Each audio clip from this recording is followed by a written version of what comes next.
We're live. None of that countdown stuff going on here. We are just live. A lot to talk about today. A lot's gone on in the last 48 hours. I know that everybody on their mind is the 85 1.2 and the breakfast lens, the 26 millimeter 2.8 pancake lens. Of course, we've got that to talk about. But another thing happened last night. Canon jumped on the opportunity to announce their two new camera bodies, the R8 and the R50. And I got to tell you, I'm impressed. And I'll tell you why once we get into it here. Tom Hogan on his website by Tom is talking about CP Plus. We know we have CP Plus coming up in 2 weeks. And he gives his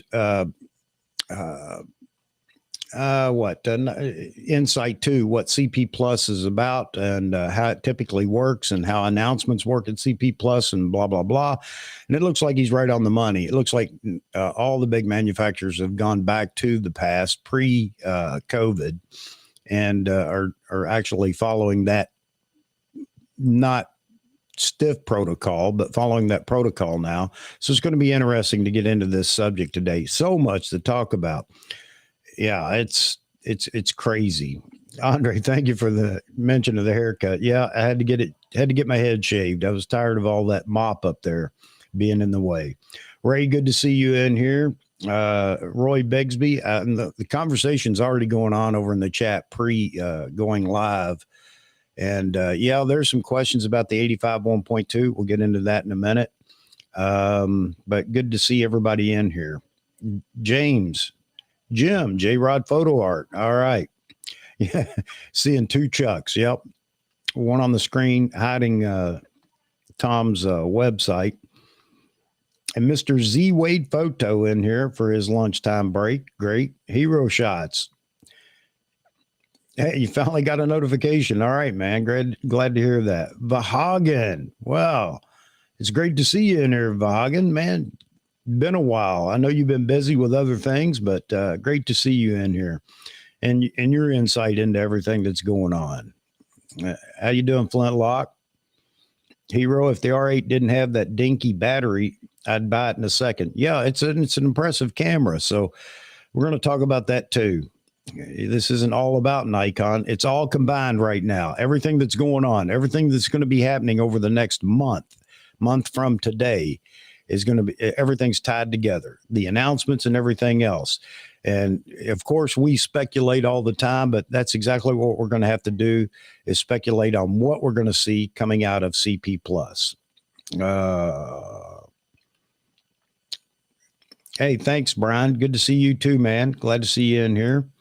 Yeah, we got quite a few people in here already. So evidently the thumbnail did its job and it's not clickbait. We are going to talk about all this stuff. So, you know, Nikon has expressed to me, and you guys tell me how you feel. Nikon is happy to be third place in market share right now.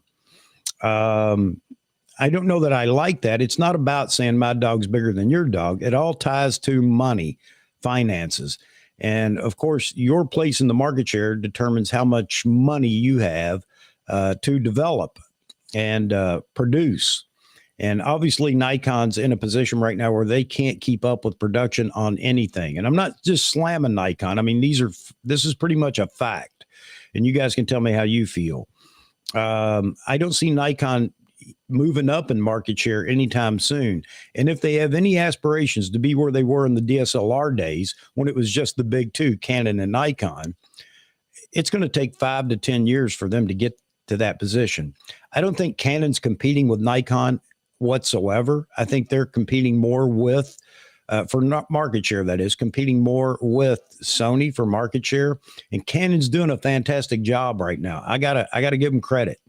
I mean, they've got everything from bottom of the barrel, entry-level cameras, full frame and APS-C, that are affordable, and now with the R8 and R50 are very capable, and we'll talk about that in a few minutes, all the way up to their flagship that hasn't been announced yet. But looking at what they put in the R8, you better get ready. That R1 is going to be fantastic. It's going to be a killer camera.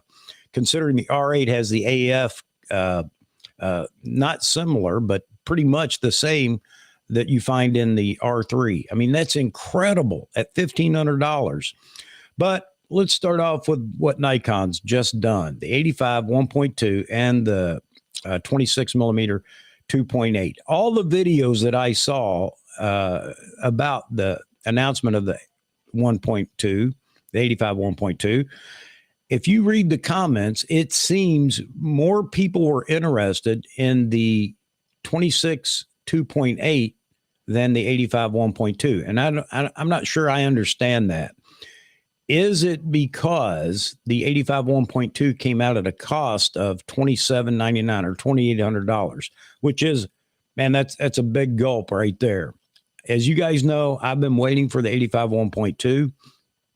I still plan to get it, but there are reservations. I don't know why. I just wasn't as impressed with the way this was actually dropped. Rishi's already done his first look at everything from resolution to, big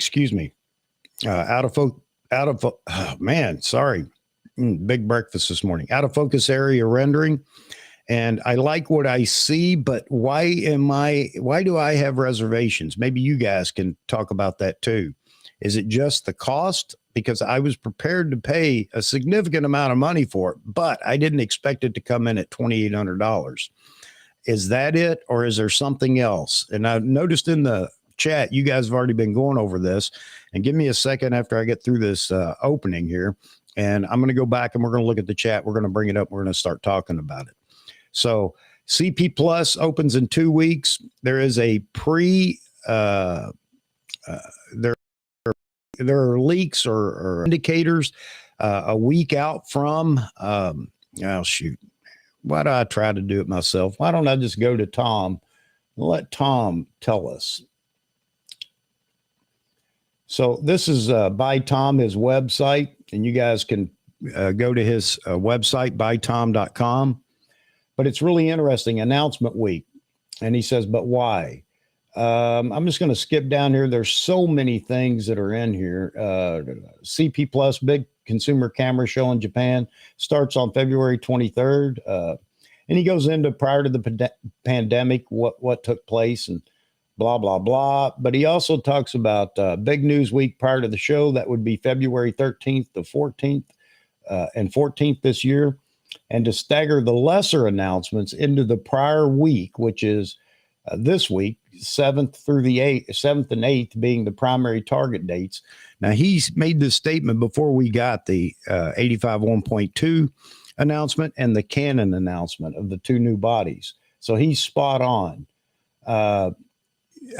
Except for Canon. I mean, that's a pretty big announcement, the two bodies. However, he goes on to state that it could be that Canon wanted to clear the way, get out of the way for a big announcement from Nikon at CP Plus. He can't guarantee that, but he's talking about that may be, in fact, what's going on. So it's interesting. Should we see another or get some information here next week, maybe, about what Nikon's going to do? I don't know. But looking at the booths that are set up or will be set up, the floor plan for CP Plus, Canon's booth and Nikon's booth are the same size, which is really interesting because Nikon seemed to have lowered their floor space on some of the shows that have been going on. So could there be another big announcement for Nikon at CP Plus? If you ask me, there better be, because Nikon is now fallen so far behind that it's going to be difficult. It's going to take a little time to catch up to anybody right now. And I know everybody's going to say, oh, you're saying, oh, whoa, Nikon's going to. No, I'm not saying Nikon's going to fail. I'm just saying that it's going to be tough to catch up. Canon having this new lineup with including the R8 and the R50, with the R7, the R3, the R5. I mean, come on, they cover a lot of space there for a lot of people. And there are a lot of people that are willing to jump into Canon now at that $1,500 price point for the R8. Look at the specs, 10-bit 422. This is what all the hybrid shooters are asking for. I don't know whether it's in body or not, but you know, nobody wants to have to add an external recorder to shoot that. And that's one of the things about the Z9 that was so favorable is it's all in body. But could they have done it with the R8? You guys may already know, and you can probably already add that into the chat there. So anyway, a lot going on. Tom predicts it.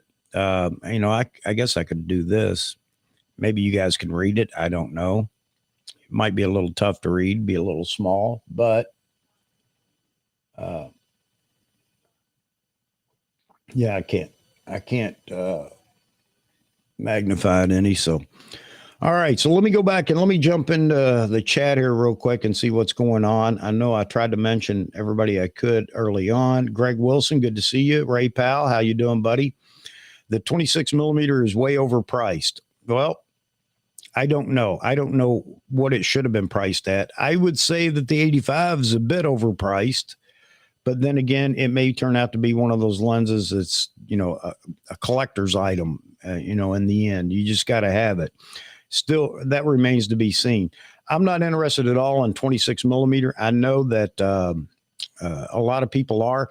Again, I don't need a tiny camera and a tiny lens. I can carry a camera all day long, hiking or whatever, and I don't have to worry about dying at the end of the day. But so many people seem to be concerned about that, and I'm happy for you. You got a toy lens, and now you can buy a toy camera, and you'll be extremely happy. I don't know why you couldn't be happy with the 28 millimeter that's already out there, but is 2 millimeter that much of a difference, or is it just the sheer look and size of a pancake lens? So many people want pancake lenses. I don't know what the draw is there, but so I'm picking on some of you, I guess. Others may feel the same way I do. Vahagan says, I just dropped, and let me get rid of this. The 200 F2 on the Z9 this morning. Oh man, did someone say the 85 1.2S? What's that? Ha ha ha. Yeah, the 200 F2 is a remarkable lens, no doubt about it. Even though I've had some issues with mine, I don't know. Maybe the FTZ adapter, I thought I had it updated. Maybe I don't. Maybe I just need to buy the new FTZ2. J-Rod says the 26 millimeter should be no more than $300. Roy says it's double what he expected. Let's see. Hero, I guess you're talking about, my reservations with the 85 1.2. Yeah, because of the price. Yeah, it did strike me. It hit me like, okay. And really let's say I would have been happy. I would have been extremely happy at $2,400, $2,399. So my question is, $2,400, an additional $400. Am I going to let that stop me from buying this lens? I don't think that will be why I don't get the lens if I don't get it. I'm really curious to see now what more people think about the lens. I'm on a waiting list, so if it comes up, I'm not going to wait forever. I'm going to buy the lens when I can or when it becomes available. And I guess I heard that it'll be the end of March before the 85 1.2 is available. So it's going to be interesting. Darren Francis says almost 4K in Canada. Let's see. So Leonardo says flash with the R8 will be a pain. It's got a built-in flash on it too, doesn't it? I believe it does. And they've got the new hot shoe, the smart hot shoe on this camera as well, that will work with some of the items that they have, flash and microphone and things like that. I don't know, man. I got to tell you, looking at the specs and just, glossing over the specs and listening to the B&H video about the R8 and the R8 and the R50. It's pretty impressive. I mean, just based on what I saw, I thought it was very impressive. And oh, by the way, I'm not really impressed with Nikon's announcement video, and I'm not impressed at all with B&H, how they announced the 85 1.2. is pretty lackluster. Why is that? Is it intentional? I don't know. Maybe that fed into some of my reservations. I don't know. What do you guys think so far about what you've seen as far as videos go since the embargoes dropped on the 85 1.2 and the 26 2.8? Yeah, portrait lenses tend to be expensive niche lenses. Yeah, you're right. So in that case, how much of a difference is there between the 85 1.8 and the 85 1.2? Is it enough to justify that cost? And I know that's going to be a stretch to use cost as justification, but man, I don't know. I had planned on that lens. That was my go-to lens this year. To get my priority lens because I like 85 millimeter in the studio and even for outside portraiture. And that's the big reason for the 1.2 versus the 1.8. Is there enough difference there to justify the cost for you? I'm still on the fence, but I expect I'm going to wind up buying that lens. Flintlocks says that people are having problems with the Canon R3 just freezing up from nowhere. Well, that's just like anywhere, you know, any camera body. There's a possibility that they find glitches, and over time, all these little things will get worked out in firmware and other even hardware fixes if they have to, I guess. 3K with tax. Yep. It depends on how you buy it and where you buy it. But yeah, it would be typically 3K with tax. Already discussed that. Ray Powell says cash is getting tight this time of year. You know, it usually follows Christmas, you know, tightening the belt up a little bit pre and after Christmas, post Christmas. But there are still a lot of people that have disposable income out there that are willing to buy whatever comes along if it's something they want. I would say it's definitely going to sell. But is this going to be a high demand lens for Nikon? I don't know. We're going to find out, though, aren't we? Let's see. Yeah, Andre makes a comment here saying the 85 1.2 is priced the same as the Canon version. However, the Nikon is superior in terms of build quality, weight, silence of the inbuilt 2 focus motors. Yeah, that's a good point talking about that. If you guys haven't seen Manny Ortiz's video on the Nikon 85 1.2, he had it for about 5 hours, I think he said. And he was playing with it. He also has the Canon 85 1.2. And he says quality and everything else are, you know, there's no difference between the two. He might give the edge aesthetically even to the Nikon 85 1.2. And the other point that he brought up, if you're talking about video, who cares about being in the studio or whatever, how noisy things are? I know people would rather they be quiet, but he did give us an example, or not an example, but a test of the noise on the 85 1.2 Nikon and versus the 85 1.2 Canon. And there is a marked difference in how much noise the Canon makes compared to the Nikon. Is that going to affect anybody other than video shooters? I don't think so, but he did bring it up. He noticed it right off. 2 stepper motors. So this is one of the things I've had against my 85 1.4G. I love the focal length. I loved it in the studio. However, that's the slowest lens to focus in the world. And I just recently, based on a lot of comments about the new 85, found out that that's typical of the 85 millimeter focal length. Why is that? Why is it typically slow to focus? However, that's the one thing that really impressed me about the 85 1.2. And they did make mention of the 2 stepper motors in it. And it seems that, and also, I believe Manny talked about the speed of focusing with the Nikon. So really interesting. I know I'm way behind, guys. I'm just trying to catch up on some of it. And Roy says he was expecting the 85 to be at least 2,500, but I was hoping it would be like the 51.2. Let's see. Hope it would be like the 50 millimeter 1.2, just not, I guess, just another portrait lens. Yeah, I wouldn't call this just a portrait lens, though, Roy. I don't know. I don't know what you mean by that. It's going to be a great portrait lens. I mean, by all accounts, looking at everything that I've seen so far online, it. I think it's going to be a great portrait lens. It's going to be a great portrait lens for outdoors as well. And and if you don't ever plan to shoot a lens at f1.2, then there's no need to buy a lens that is 1.2.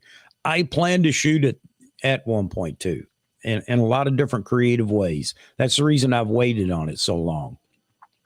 It didn't look as mechanical, the photos, as the 85 1.8. That's the one thing I liked about it. I thought Matt Irwin actually did a good job of demonstrating portraits and everything else with the lens. I got to give him kudos there. He had a lot of pleasing photos to look at with that lens. And of course, he's over the moon about it. But, Matt's Mr. Rogers of YouTube, great guy. He can't find fault in anything. Which is a great contrast to our buddy Frono's photo. If it was the ultimate, perfect, absolute best ever, never to be beaten lens out there, and Nikon put it out, then Fro's going to find something about it. It's too much lint. The plastic attracts lint or something. But anyway, I see it as being, it can be more than a portrait lens. Close focusing distance is what, 2.7 feet? So, that's not bad, but it's going to be interesting to see what creativity is done with that lens. So J-Rod says Canon is turning into Sony. Way too many models to choose from. I don't understand that, Jim. I don't agree with that at all. I think that they give people plenty of things to look at. It's up to the person. I mean, if my complaint is, Nikon just keeps putting out body after body, it's up to me to decide if I'm going to continue to upgrade or whatever. And it really doesn't make things hard. It only makes things hard if you have gas and you've got to have the next model up and so on and so forth, which I have, by the way. But I think they offer something throughout the lineup for everybody. That's the thing that makes it, that is the thing that Canon really has going for them right now. If they release a new camera body every year, I don't have a problem with that. Nikon could do that and I'd be happy. Well, Nikon could just give us a body every couple or 3 years and I think I'd be happy with Nikon. But I don't see that as being a major problem. And you got to admit, $1,500 for this R8, it looks pretty impressive for $1,500. Other than the comment that was made earlier talking about the small battery. That is an issue, and I understand. But, I mean, it's impressed me, I'll tell you, looking at the specs and listening to people talk about it so far. But we will see if it holds up once it's out in the real world for real world testing.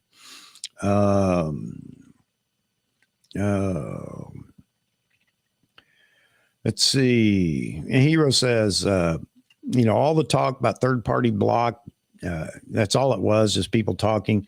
And I would say there may be a few people that have jumped from Canon. It wouldn't be just because of that. Maybe there were other reasons they were ready to leave Canon for some reason or another, and this was the icing on the cake. So a few people have dropped, and they will use that as their excuse.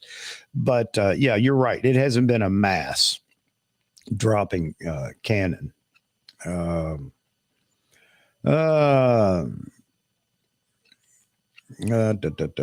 J-Rod talking about Canon and Sony.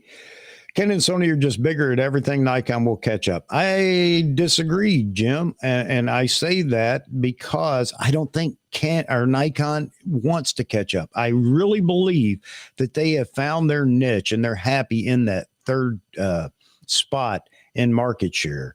I don't see Nikon talking about building production facilities. And I mean, let's face it, Nikon cannot produce enough of anything right now because of the limited production facilities they have.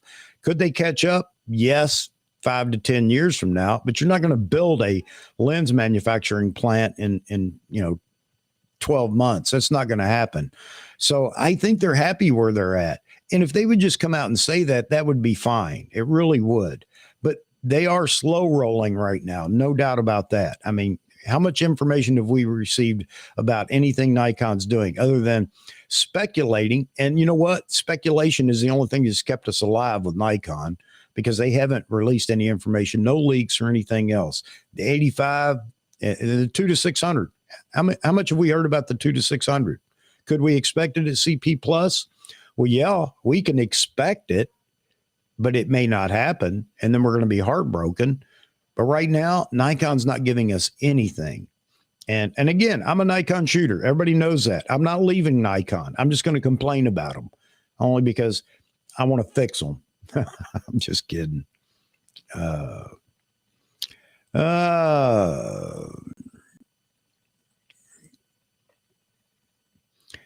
Yeah, you know, you're right, Vahagan, but I got to give credit where credit is due. If Nikon had produced that very same camera with the specs that it has, right now we would be jumping up and down and saying, look what Nikon just did. Look what they did at $1,500. So I had to think of it that way as well. I can't take anything away from Canon on this. This is a great entry-level full-frame camera. There's no doubt about it. Will Nikon be able to respond? I hope so.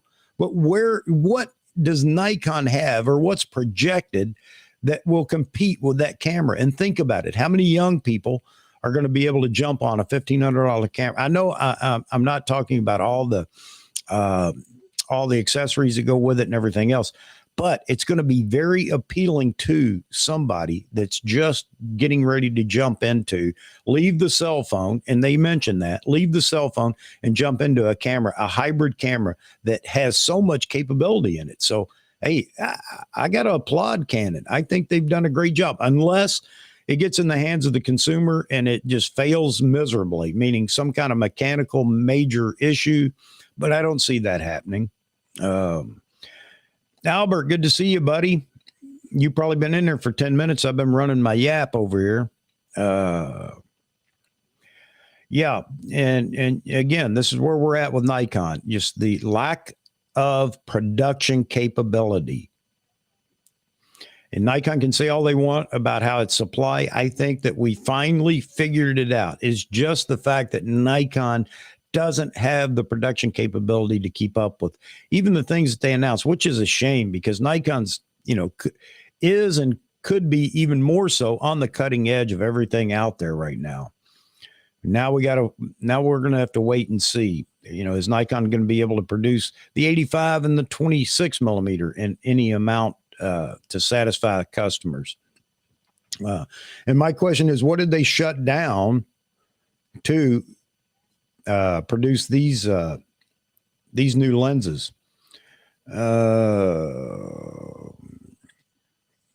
Yeah, I'm the same way, Andre. I don't care about pancake lenses. You know, I'm happy that Nikon did it. Okay, I will say that, because I know there are so many people that love pancake lenses.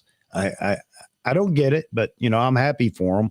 Somebody said the other day in a conversation I was having about, not the other day, yesterday, conversation I was having about that pancake lens, and they were talking about, but street photography. You know, I've shot street photography with my D850 and my 24 to 70. I don't understand this hiding thing with street photography. I don't do it all the time. I haven't done it a lot. I'll admit that, but I kind of like the ability to shoot a little farther than, you know, what would be afforded with a 26 millimeter. I don't want to be up in somebody's face taking a photo in street photography and at the same time think that I'm hiding what I'm doing. So anyway, not a big fan of the pancake lenses. Happy for those that are looking for them. Looks like Nikon may have everything in millimeter increments from, you know, 18 millimeter up to 50 millimeter pancake lenses. Who knows? You know, 1 millimeter at a time. Then we'll have, you know, the greatest pancake lineup in the world in Nikon. Let's see. Yeah, weight. I'm sick of hearing about weight. So, you know, I know that there are people out there that maybe have some reason, you know, to care about weight and size and everything else. But for the most part, I don't understand, especially younger people that are, I want a smaller camera. What if I go hiking? Well, not everybody goes hiking, Joe. And you know what? That's what you're camera phones for? Or I don't know what to tell you. You know, I'm from another generation, ladies and gentlemen, where it's buck up, just, you know, ruck up and let's go. Man, it just, and then wedding photographers. I know I shot one wedding. Okay. So I do know the amount of time and all the effort that goes into it. I didn't do very well. I'm not going to lie to you, but I carried 2 cameras all night long with flashes on them and that I use periodically. But the point is that, and these were DSLR bodies. This is a D5 and a D850. I didn't have any major issues. I really didn't. I wasn't dead at the end of the day. I was tired, but I wasn't laying in bed moaning and groaning. Oh, get me some aspirin and put ice packs on my shoulders. Come on. Can we get off that now? I have no sympathy. Yeah, Daryl, actually, you and I are going to get together, man. We're going to figure this out. I want to try that. So that's how far I am behind, because I talked about that 20 minutes ago. All right. All right, guys, you guys are killing me here. That's good, though, with all the responses. I need some people on the panel to keep up with a lot of the chat going on and jump in here and answer questions as well, or at least recognize comments. Let's see. Jim, I hate that, man. I love you, brother, but I hate to disagree with that. Pros don't buy as much as hobbyists. Okay. Let's just get that straight right now. Pros can't afford to go out and buy because they're counting their pennies. It has to matter. Everything has to be specific to their business and everything else. Hobbyists and amateurs don't care. They're not making money with it. It's what they can afford, and they will buy it. So I think, you know, it's going to sell more to the hobbyists, believe it or not, than it will to the actual working pro. And Roy says, if the 85 1.2 is as good as the 50 1.2, then the price isn't a problem. And that's probably where I'm going to fall with it, Roy. I just don't know. There's just it just came out lackluster to me. I don't know why. Maybe it was the way all the YouTubers presented it or whatever. But yeah, there is a reservation there that I can't put my finger on, but I will continue to watch what comes out, because it seems I'm going to have enough time to do that if it's not going to be available till the end of March. And Vahagan, I hope you're absolutely right. You know, and Vahagan, you know, you and I talked about this a little bit. Taking the little OLED window off of the lens for some reason took something away from that lens. I didn't use it. I don't use it on, you know, the lenses I have now that have that. I never use that thing, but because it's missing, there's just something skeptical there. I mean, I don't know how you guys feel about it, but I like the fast focusing, as you mentioned in your next comment, Vaughan. I agree with that 100%. That's a big selling point for me to get back into 85. I did not like that slow 85 focusing on the 1.4G. I like the rendition, but even there was something that wasn't perfect in my opinion. Not resolution wise. I don't know what it was. I can't put my finger on it, but hopefully everything I seen in the 51.2, I absolutely loved, but I wanted it in 85. And now we're going to see if I'm going to get it in this 85. It looks like we will. So,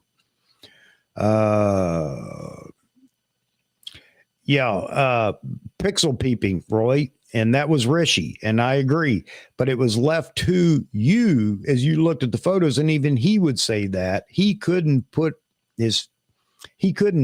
specifically say it is absolutely softer, but even that was at 400 millimeter magnification.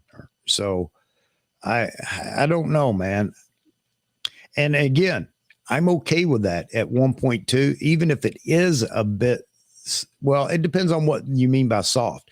Soft at 100% resolution, that could be an issue. But if it's pixel peeping, I don't care, because I don't want portraits to be critically sharp.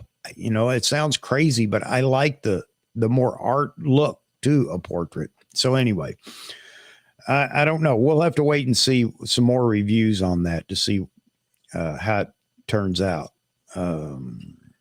Jay Kimmer says he thinks the 85 millimeter price, let's see, price is fair. Hopes it's out of reach for casual shooters. So us folks who make money with it, chairs the glass, will have a chance to go pick it up with no wait. Yeah. And I was thinking about that. Some of the comments where people were talking about the price and blah, blah, blah, and maybe they wouldn't buy it. Well, that's fine with me, you know, because it just means I get it that much sooner. But let's see what comes out over the next month or so. There's got to be more information about that lens. There have to be some other shooters. I did find one obscure guy in Europe that got the lens, and he did a photo shoot with it. And I was really impressed with what he did with it. So more of that, please. More of that, so we can really get a feel for this lens. Daryl talking about Nikon marketing again. Just terrible. The original Z launch. Yeah. Well, people may argue with me or you and us that feel that way. There are fanboys in the Nikon community, folks, that Nikon can do nothing wrong. Okay. Those are true fanboys. They don't care. Nikon could send a camera out missing a sensor, a whole block of cameras, and they would justify why that's okay. I don't agree with that.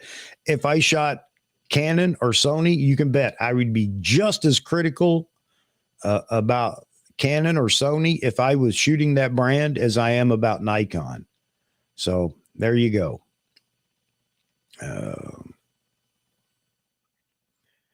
Yeah, that's what we were talking about. I know I'm behind here, Jim. Yeah. But again, when you look at it, it was up to the viewer to decide if they saw the same or saw the difference. But when you're pixel peeping, it became a little more, I don't want to say evident. Again, I'm always on the opposite side when I see these reviews where somebody's going, well, there's more detail here. I don't know. Maybe my eyes are that bad that I can't. I usually pick the wrong one, you know, when they're comparing lenses like that.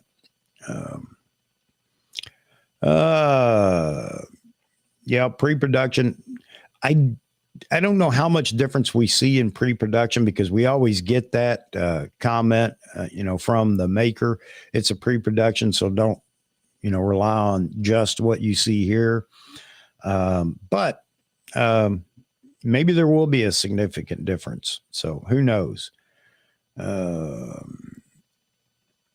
Yeah, I agree. I already talked about that. Yeah, Matt, I thought he did a real good job in his review, even the video. And that's the other thing. I do want this for video as well. And that light behind me is driving me crazy. I got to find another place to put that. But for now, let's just get rid of it. All right.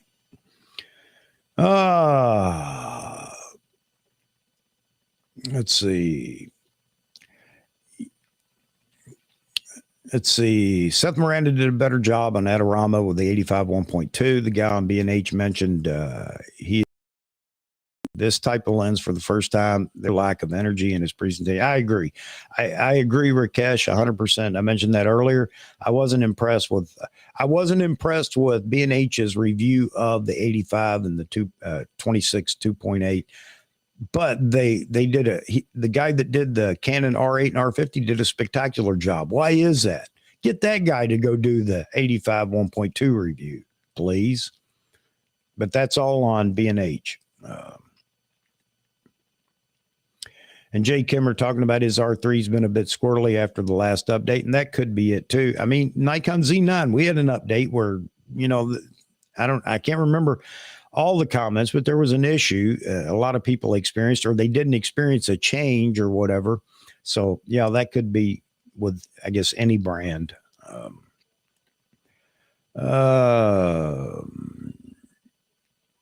Let's see.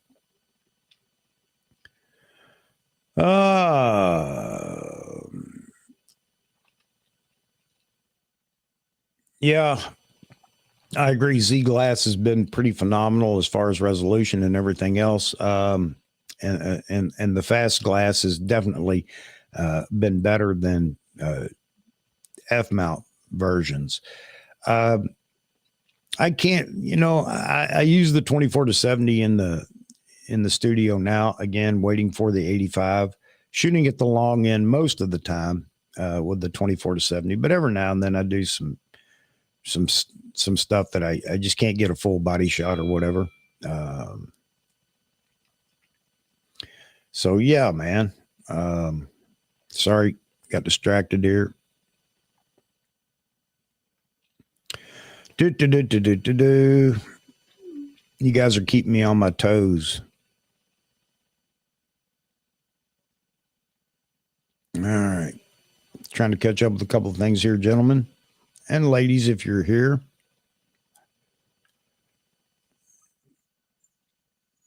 All right. All right. Sorry, folks.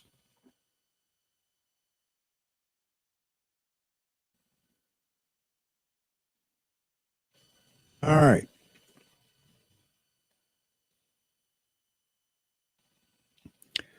All right, back to the show. That out of the way. Mega Briar Patch. How you doing, Briar? 85 1.2 will eventually be $300 off, maybe by next Black Friday, Christmas time. Yeah, I agree. I think it will. It's one of those things. Can I wait for that? And I already thought about that. I thought about that as soon as I saw the price on it. This is going to go down, just like the 51.2. But it's a matter. Do I want to wait? I don't know. We'll find out here before long. And Chris says pre-ordered with priority delivery. Great, Chris. Anybody that gets this lens, whenever you do get it, make sure you, if you're not a member of AP Studios group over on Facebook, please join. And we look forward to everybody sharing all the photos with whatever new lenses that come out. It's really important for a lot of people that are on the fence about buying a camera or a lens is real world reviews from real photographers that we all know and trust. So if you haven't become a member over there, please do. But Chris, you're welcome to share your photos here on the stream whenever, the lens arrives or whatever, because everybody's going to be chomping at the bit to hear real reviews from real photographers that are out there actually shooting it. And I don't mean pros. Of course, pros are part of that, but hobbyists, because so many, look at some of the photos we have in this community. Some of the photographers, and they're not working pros, they're hobbyists, and their photos are just outstanding, man. So yeah, please do share. And I hope you get it sooner rather than later. Briar's on the road today, so he's listening in. And if you're at work listening in, thank you very much. For all those that do drop in, and I know a lot of people do just drop in and listen, have this running in the background. I need to do this as a podcast, but again, way too many things going on. But I will hold up my Christmas present shirt from my lovely wife and ask everybody, don't forget to like and subscribe. Build our community. Let's continue to build it. And the likes I like because it motivates me. I say that all the time, but it's so true. And here lately, you guys have been fantastic about that. However, there was a few people, evidently, that did not like our photo review. I don't understand that. How could you not like that? People sharing photos, but some folks didn't. Yeah, Manny had some good. I agree. When I brought that up, I watched Manny. I thought he did a good job. I thought he was honest, and that goes a long way for me and somebody actually reviewing. It doesn't hurt to give some bad points if they actually exist, but you can't overlook all the great things about a lens or a camera just to, talk about the bad. I thought he did a good job of that. Yeah, I've heard this. Fro made a good video on it talking about, I haven't watched it, but somebody said, he even said, you're going to love it or something like that. And that's that's pretty impressive coming out of the fro. Of course, he had to plug his preset, so of course he did. When your business is YouTube, you do everything you can to make the business grow, and that's what his channel is. It's his business, and I can't knock him for that.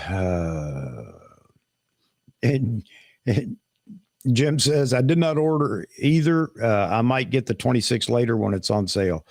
Yeah, sorry, I've been knocking that 26, Jim. I mean, for those that want it, I'm happy that I'm really happy that Nikon's given everybody at least one absolute pancake lens right now. So many people keep talking about pancake lenses. Let's see. Yeah, we talked about this already. The OLED screen on the back. Yeah, I agree. Even though I don't use it, it just kind of takes something away. It takes away, that premier product feel that you got with that little OLED screen.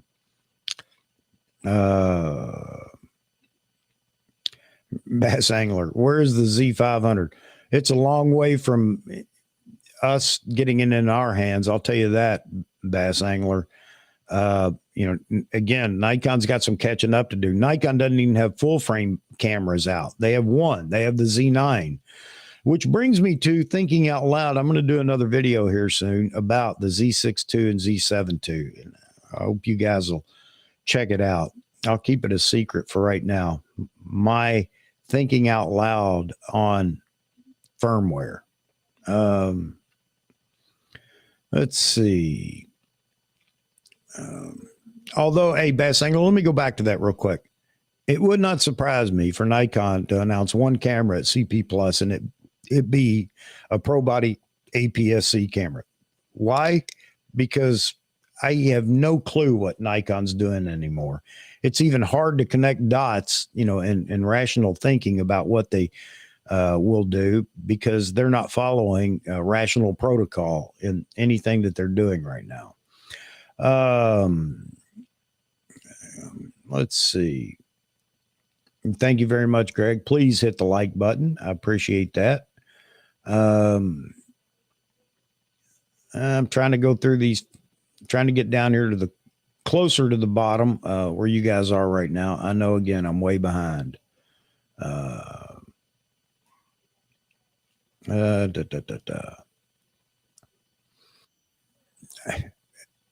Yeah, Flintlock, it has one card slot. I don't have a problem with that. And I'm sure there are going to be a lot of people that don't either. So Mr. Vahagan's in here with us now. Vahagan. Hey, guys. Is my audio working? No, it's breaking up, man. Is it? Yep. It's kind of... Testing, 1, 2. Testing. Testing, 1, 2. It's almost like it's clipping on the top end. It has a little crackle to it. Check, 1, 2, check. I can hear me in the background. Oh, wow. Okay, hold on 1 second.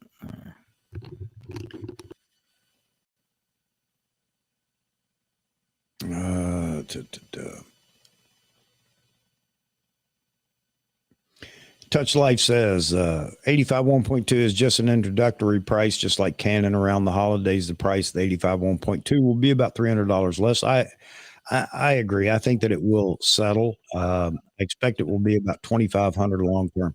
I agree with Touch Life, but Vitali, but it depends on how well it sells too. I'm sure Nikon's going to monitor that. If it just sells like hotcakes, nothing to do with pancakes, that is. Who knows? How about now?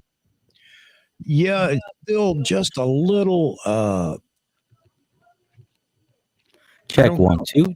Check 1, 2. It's not your typical audio, Vahagan, but it's more than acceptable. I guess I'm kind of,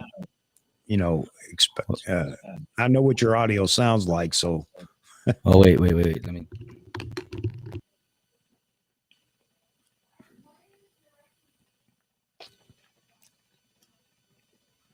Let's see. Check. Sounds better, I think. 1, 2. Check 1, 2. Yep. Much better. Jared Poland. FronosPhoto.com. There you go, man. How's it going, guys? How's it going, Chuck? Going Everybody in the good, chat. man. How's it going with you, buddy? I know you've been busy with other things and things like that, but it's good to see you in here today. Good, man. Good. Just busy, working and trying to be productive. That's all we can do. Try to be productive.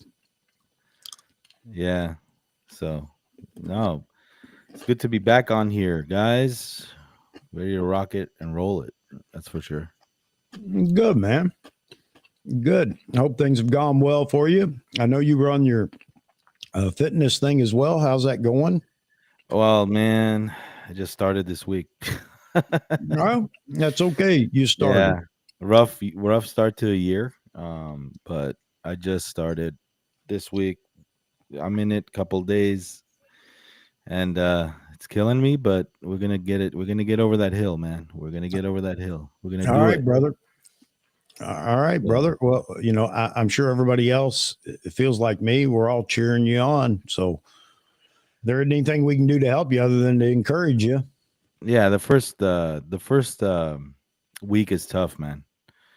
But after that, once you start doing your fitness and getting out and walking, doing some push-ups in there, I was there, man. I know how it feels, and we're gonna get that back again. So that's my number one priority. Okay. So, but yeah, man. Hey, Andre, what's up, man? Rock and Andre roll, has man. joined us. Look at those guitars, man. You gonna do some guitar solos? Okay, Andre, you're either muted or your mic isn't on. That's impressive, brother. Wow, look at that, man. That just makes me want to jam right now, man. And people ask me, how many cameras can I use at one time?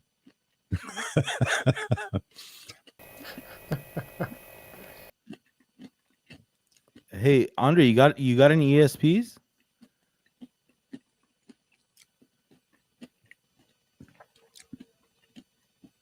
Looks like a bandwidth issue. Is he using Chrome? That's the number one thing.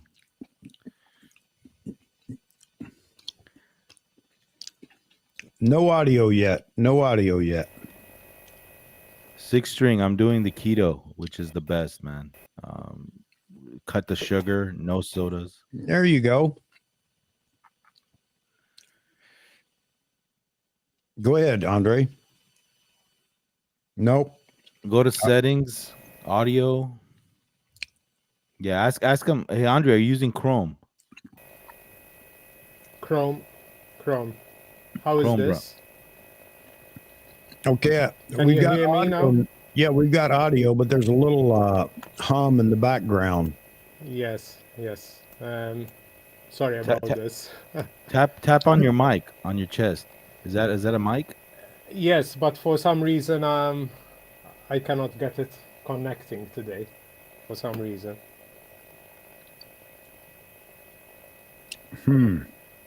Go to your settings on your on Restream. Yes. Let me try that.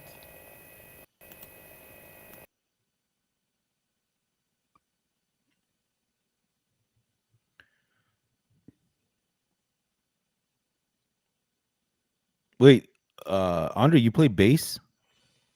Yes. So you play bass. Johnny, she plays guitar. I play the drums. We need a vocalist. Chuck, you gonna sing? No. I couldn't carry a tune in a bucket, man. We've been talking about this, putting together a live string band. Actually, 6-string Brian plays guitar too, right? Mm-hmm. All right, so we got a rhythm and a solo guitarist. That's it. There we go.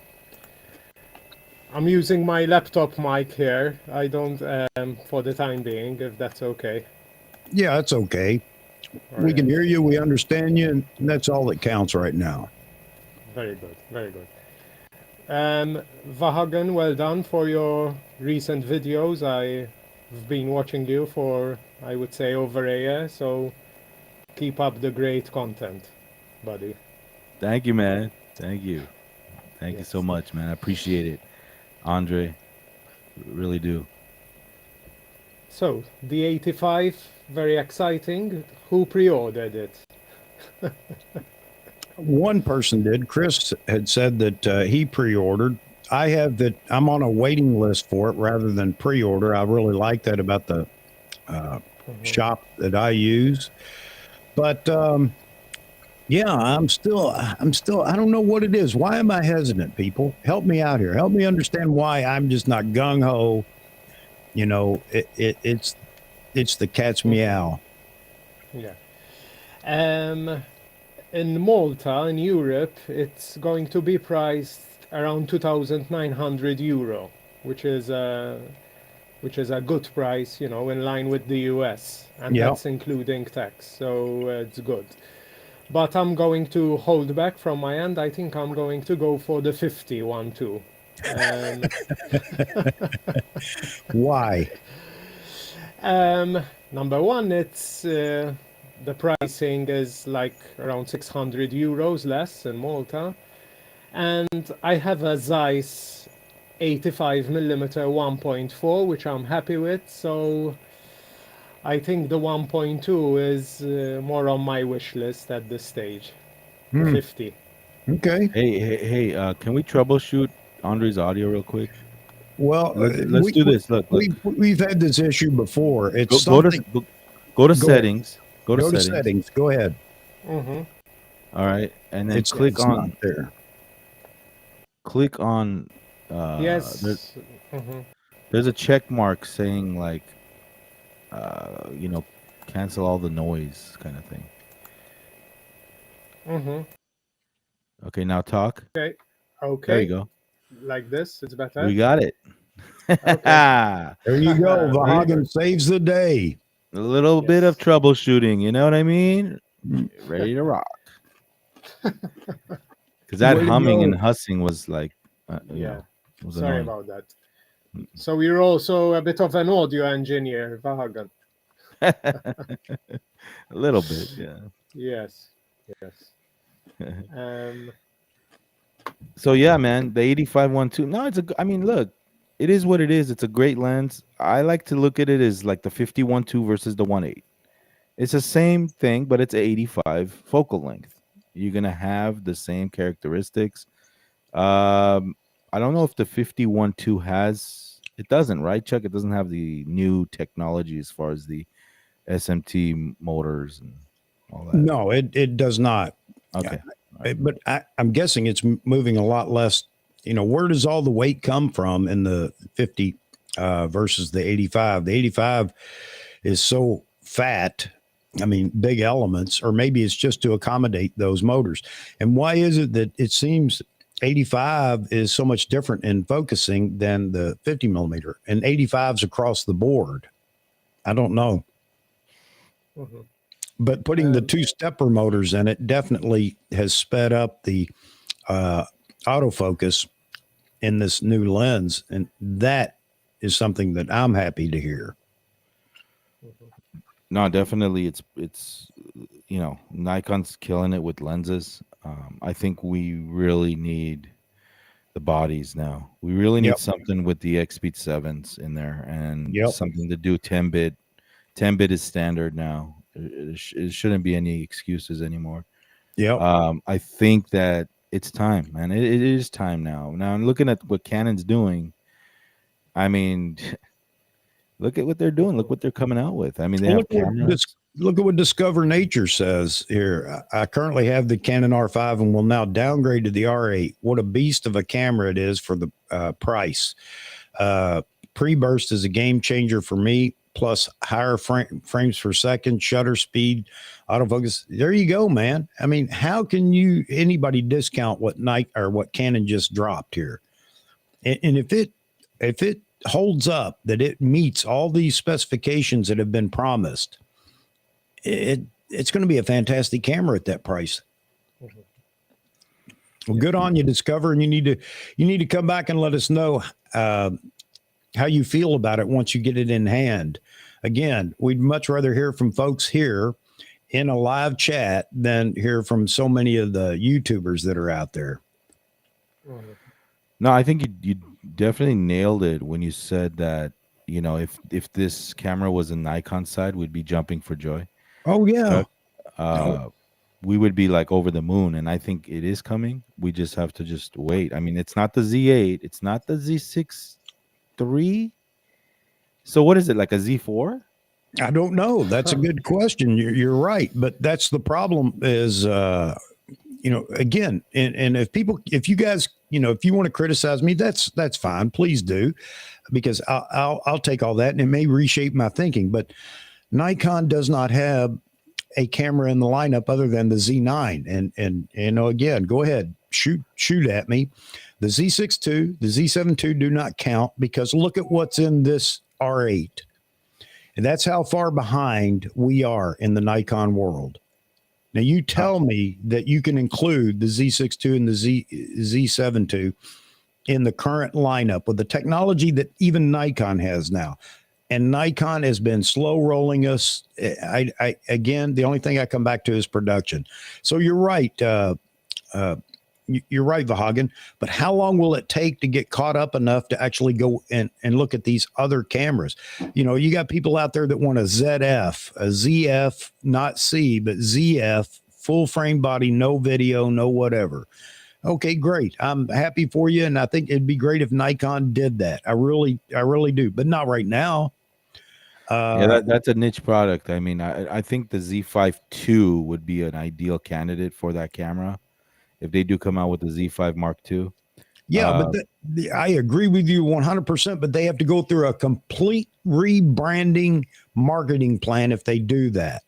Because as a 2, everybody's going to look at it as, well, it's just, you've got to make sure you market it heavily. It's a brand new camera. It is not, the Z5. All right. Z3. Done. Yeah. Z3. You got the Z30. Now you got the Z3. Well, I'm not opposed to using the Z5. I'm not arguing that at all, Vahagan. I just say that Nikon needs to market it so people understand it's not just a little update to the Z5. You see what I'm saying? Yeah, no, I get it. They have to market it so you know that this is a new camera from the ground up. Yeah, they still need an answer for an R5. They still need an answer for the A7 R5. So we got some catching up to do when it comes to camera bodies. But that could possibly be with an update on the Z6. Why not? I mean, if they had decided with the Mark 1, Mark 2, why? For me, it stands to reason that the version 3 is doable in terms of updates, processor updates, and range, sort of, So I think the Z6, I don't know how I feel about this, but I think the Z6 is targeted for the R6 audience. Am I mistaken? Yeah, I would agree. Somewhere yeah. So the R5 would be a Z7 III or Z8. Sorry, the Z8. But man, I don't know, man. Nikon's got to start rolling with that. And then there was this news article out about something about China and Thailand. Did you read that? Something about some problem going on with chips and stuff like that out. No, I haven't seen that. I know a lot of people are pulling away from China now. A lot of manufacturers, or a lot of companies, I should say, are pulling their manufacturing out of China. Yes. Hagen is right. Basically, Sony had announced that 90% of their production is moving to Thailand from China. I believe it was, something on those lines. And there was Nikon. Nikon was mentioned in that article.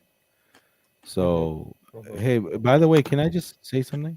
Hey, Z Wade, props to you, major props to you, my man, for your channel. I mean, the guy's pumping out videos. His production value has gone way up. His setup, lighting, mic, everything is just amazing. Z Wade, high five, man. You're rocking it. All right. He is. He really is. Vahagen, you're right that the Z6 is very comparable to the R6. I mean, the R6 is 20 megapixel, whilst the Z6 is 25 megapixel. But other than that, the screen is a bit bigger on the Z6, and the R6 is fully articulating. So, but you're almost looking at the very similar specifications. Yeah. So, bottom line is we need a Z8, a Z6 III, and a Z3, and that's it for now. There goes our shopping list. Yeah. Personally, not for me personally. I mean, for others. I mean, because there's a lot of people saying, I'm going to jump ship. I'm tired of this. I'm tired of waiting. But I'm not going anywhere. I love the lenses. I know Z-Wade's not going anywhere. He tried all three. And, I know personally he's not moving. So the Nikon is just it for me right now. I mean, I love their lenses. I love their colors, the files. Even the world famous Jared Poland says that, the files of the Nikon are, the best. So that's why I give Nikon so much grief. I just wanted to throw that in there. What surprised me about Jared's review on the new Canon bodies is that the single card slot didn't seem to bother him as much as it did when the original Z6 was launched. I mean, it was the original R was a single card slot too, but they didn't give that a hard time like they did with you're right, with the Nikon entry, Z7 and Z6.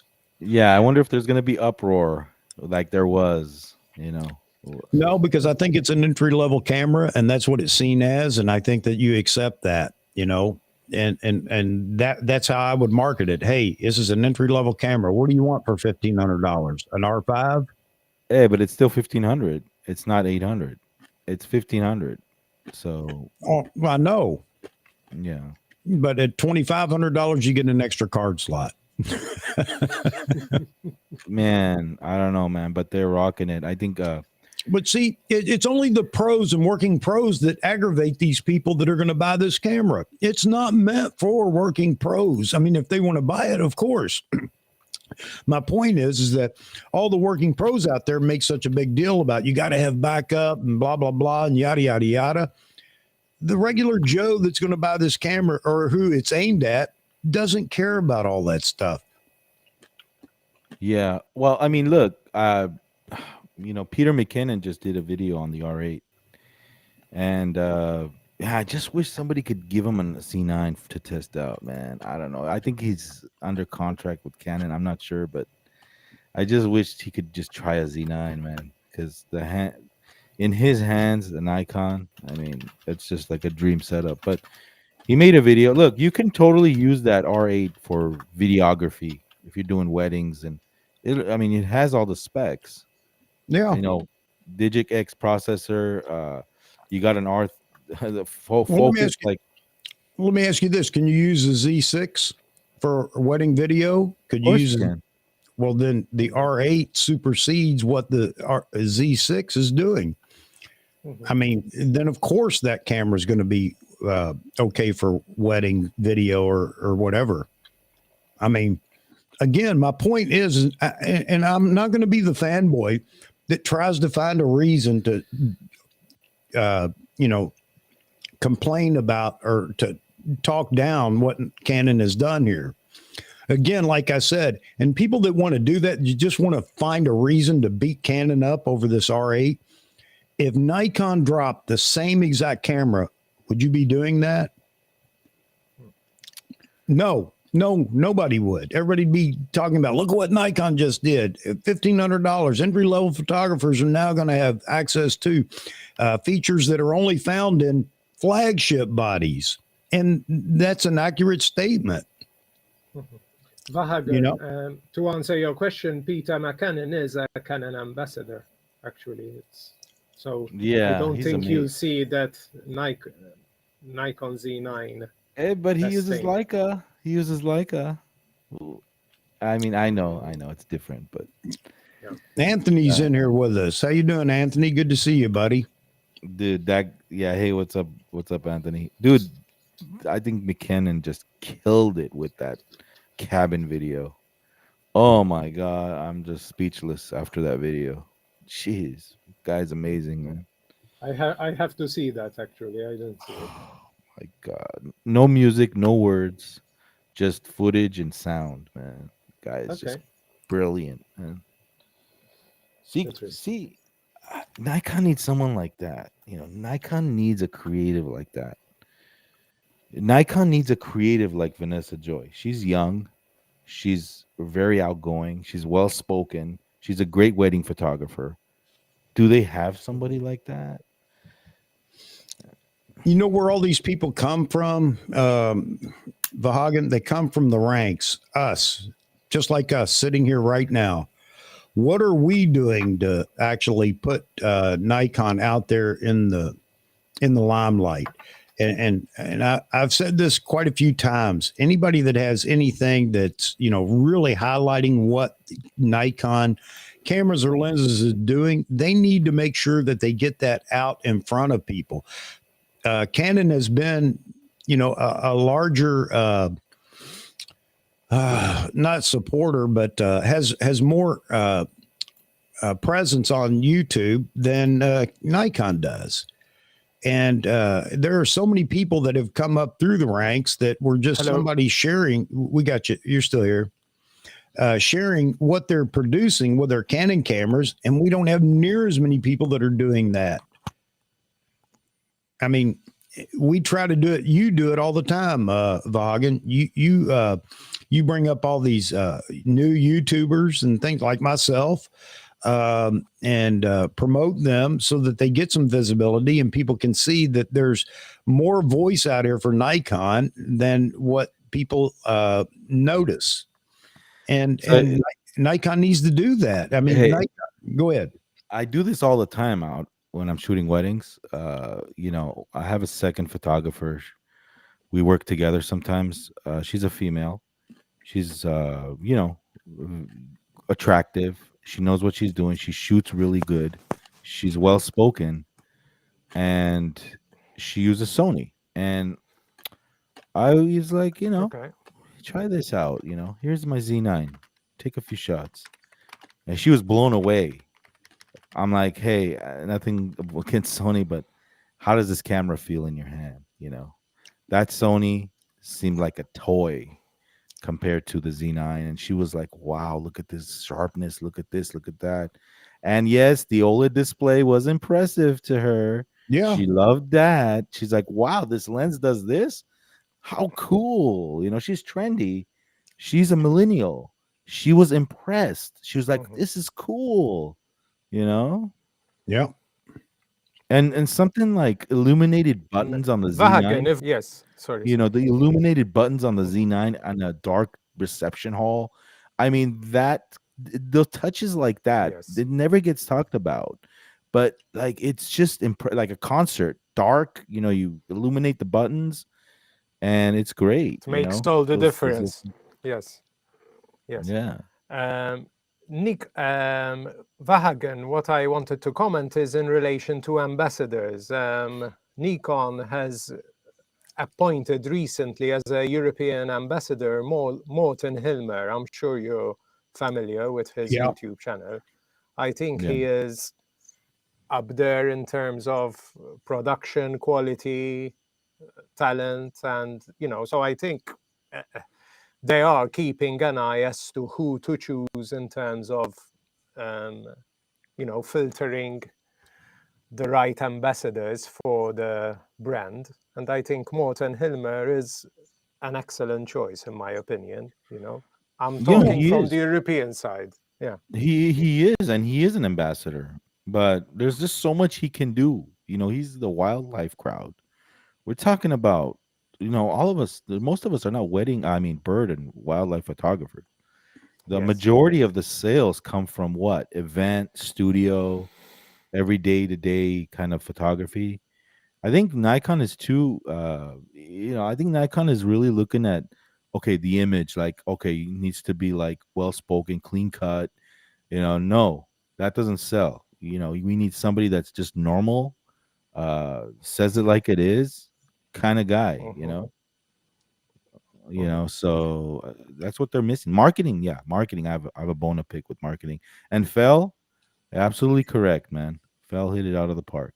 I mean, with me, it's like I don't know, man. I think I'm too outspoken, and I talk about other YouTubers, and I call people out. That's why they're kind of like, he's too controversial. I don't want anything to do with this guy. But I don't know. I don't know. At the end of the day, Andre, numbers, man. They don't care. Look, they're sending a guy that has 1 million followers, the Fro, a camera, even though he says a lot of stupid things on his reviews. The 8512. Did you watch that video? He made some Yes. jokes Yes. in that video that were not too family friendly, if you Okay. noticed. Okay. I don't remember the detail. What I have to skip, thank God for the skip button. On YouTube you have the skip 10 seconds. Yeah. That I always have to see a preset plugin. This is how I edited my and Albert, you are right. This is something we have been screaming about for the last several months, many months, is Nikon only has one camera to talk about. And I don't think this is the time to talk about the greatness of the Z7 II or the Z6 II. It's a good camera. Don't get me wrong. But with all the technology that's out there, so many people have lost any focus on those cameras because all the other brands, and why do people beat me up about that? Why are you always talking about other brands and what they're doing? Nikon doesn't need to worry. Yes, they do. What are you missing in everything that I'm talking about for the last 6 months? Nikon definitely needs to be concerned with what everybody else is doing. Or again, are they gonna be considered the niche brand like Leica? And you may say, well, that wouldn't be bad, would it? Because how many cameras does Leica sell a year? How many cameras do you think they can provide to the masses out here? Those that are shooting Nikon. Nikon needs to look at what everybody else is doing and bring that technology up just like they are doing. I know. Well, they will. Well, of course they will in 2085. But the point is it's now. And that's the part that Nikon misses constantly. Now, not 4 years from now, not 2 years from now. Now, Nikon. Now is when cameras are selling. Canon knocked it out of the park with those 2 cameras last night. Why did I say that? Because they were first to the plate with a $1,500 camera that does everything that does. Even if Nikon builds that camera in 2 or 3 months, it's already lost. Because Canon was first, and first is big. Look at all of the YouTubers out here. Everybody wants to get the lens and review it first. They're all chomping at the bit to get their review out before anybody else. First is big. And I mean, it is in so many different areas, but Nikon has got to at least begin to talk to their base and let us know, hey, here are some things that are on the horizon, not specifics, but let us know, and then they got to produce them. Go ahead. Here's what Nikon needs to do. They got to take a musician's approach to things. When guitar companies or drum companies, they have these, musicians promote their gear. They have guys that are just like, just wild tattoos, just like everyday, musicians, this and that. I think they need to clean that up and get people that are just regular folks doing regular things. And I'm not talking about the Z30 streamer crowd either. That's not what we're selling, man. I mean, I'm sorry, but the Z30 is a good camera, but the iPhone market is totally has that niche. You're not gonna be successful selling Z30s. I think they should ditch that and concentrate on the event, the studio, the content creation, the filmmakers, and just go all in on that. They're spending too much time on streamers that really don't care about the Z30. Honestly, they're just happy to get a free camera, or I don't know. Yeah. Hey, Anthony, I disagree with that, at least from my point of view. Not everybody. I don't want. I'm not fighting for Nikon to be back to their great glory days of being at the top in market share or being a close second in market share. I don't care about any of that. The only thing I care about is the financials of Nikon. Nikon can't produce without money, and but they have to have a desire to produce as well. There was something else I wanted to throw in there. Yeah, you're not going to see Nikon at the top of the heap. It's just not going to happen. I think Nikon has signaled that, and I'm okay with it. But at least what I'm talking about when I say, let me ask a general question to the audience, those Nikon shooters. Do you think the next Nikon body that comes out will have AF as good as the Z9? I'm curious to know what everybody thinks. Oh, they have to. I would say that. I would say that, but a lot of people will say they don't expect it because it's going to cannibalize the Z9 or whatever upper tier cameras with themselves, though, man. Yes, it's the I same know. company. So my question is, did Canon consider that now? The cripple hammer, Canon cripple hammer that everybody talked about for so long. Well, they threw that away. I mean, again, going back to the R8, you think that the Z6 III will have the same autofocus as the Z9? Canon just did it. They just did it in a $1,500 body. Yeah, well, I don't know who said it, but they said it best. I'd rather have Nikon cannibalize it themselves instead of Canon and Sony. Yeah. But if I'd asked this question before the R8 came out, would Nikon put the AF of the Z9 in a lower tier camera? Let's just use let's use the Z5, Z5 II. Would that happen? No, never going to happen. Never going to happen. Nobody, a company would be fools to do that. Yet Canon just did it. And Sony's been doing it, by the way. Wolftick says needs to be better than the Z9. Dude, the Z9 is great. I mean, I agree with him. I'll be happy with that. And remember, back in March, I said that, the Z8, my speculation on the Z8, whether it comes to fruition or not, but it would have some things better than the Z9 in it. Oh, no, the flagship, blah, blah, blah, blah, blah. I don't know where people get all this stuff. And also, you're talking about photo stills, right? Yeah. You're not talking about video because the Z6 original kicks butt in terms of video autofocus. They got that thing nailed. Oh yeah, absolutely. Here it is for everybody to see, the Z6 in its prime, man, as a streaming camera, but it would relate to any scene that would be going on in a studio or whatever. It's fantastic. I agree. But can I just comment here? Yeah, go ahead. Just to keep things a bit into perspective, we are comparing Nikon, which has an 11% market share, compared to Canon, which has 46%. This is as at the end of 2021, so very accurate statistics. Now, market share, there's a relationship between market share and resources of the company. So I think realistically, with the resources which Nikon has, I think we have to all acknowledge that they did a fantastic job with the lenses they managed to produce since the birth of the Z mount.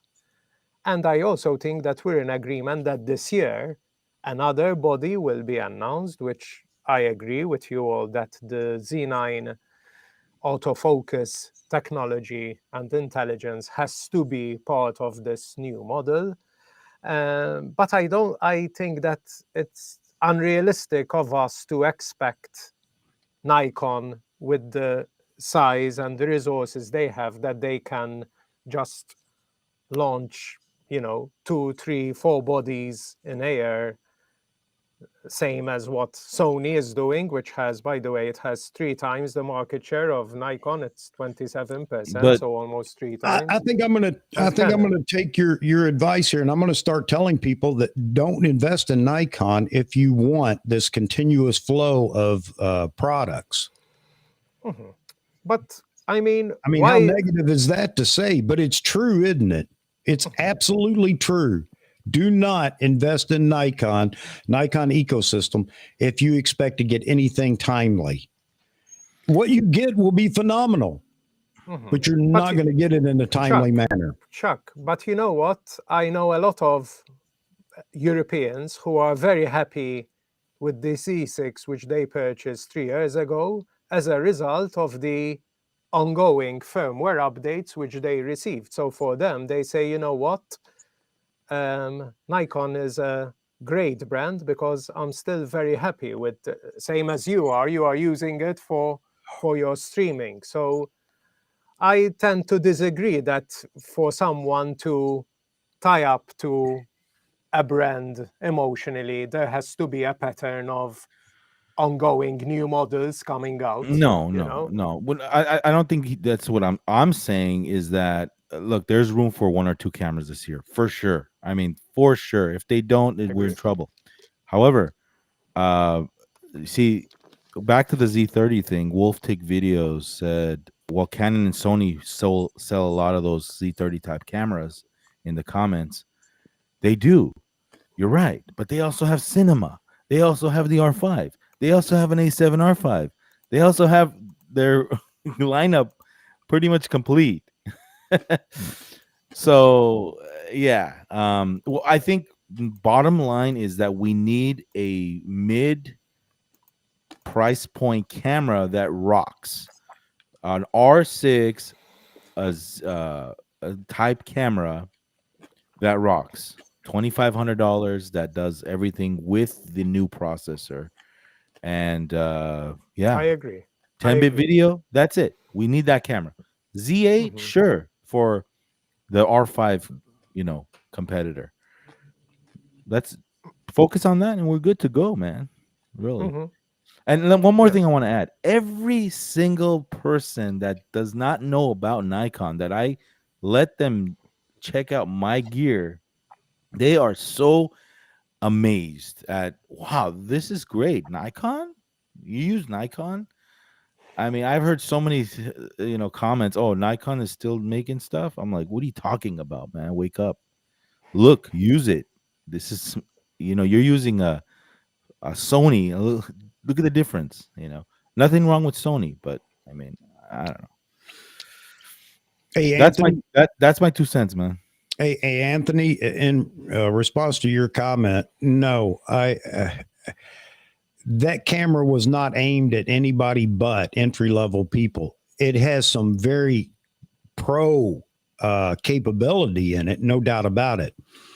But if we're looking at dual slots or IBIS obviously it takes up more space in the camera and it's more money to produce and blah blah blah. My point is um, the AF was something that didn't take up space. All it took was processing power and algorithm, which they've been able to do. But for hardware and things like that, it may have been cost prohibitive to keep it at the price they wanted it to be.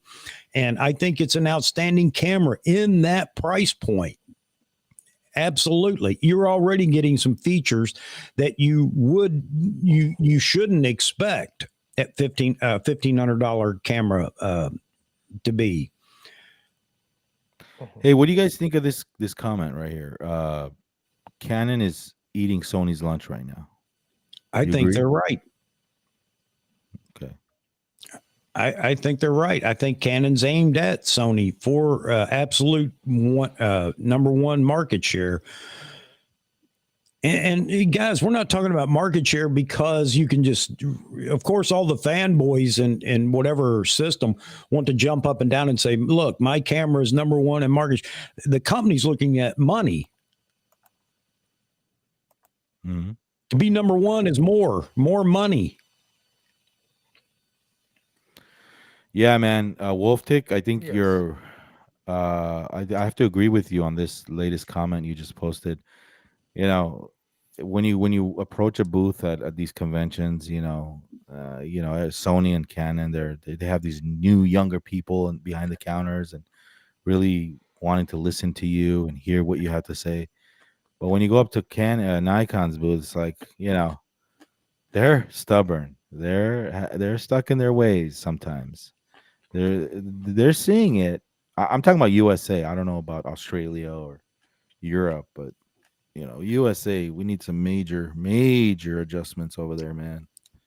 I know they're not gonna like me saying that, but it's true, man. You want to succeed? Change your marketing team up. Well, like I said, I think Nikon has basically said without saying that, we're okay. We're okay at being number three. We're okay with that. And you know what? I'm okay with that if they want to come out and at least actually make a statement saying we're happy where we're at and we're going to continue to produce the way we do, which means we're not going to have camera bodies, flying out of production facilities because we're a smaller company with less production capability. They're not going to say it that way. But my point is just tell everybody this is who we are and this is what we're doing. We're going to concentrate on high end or very technical innovations and things like that. That's wonderful. But, in some way, let us know that you're not getting that every year. You're not getting those kind of updates.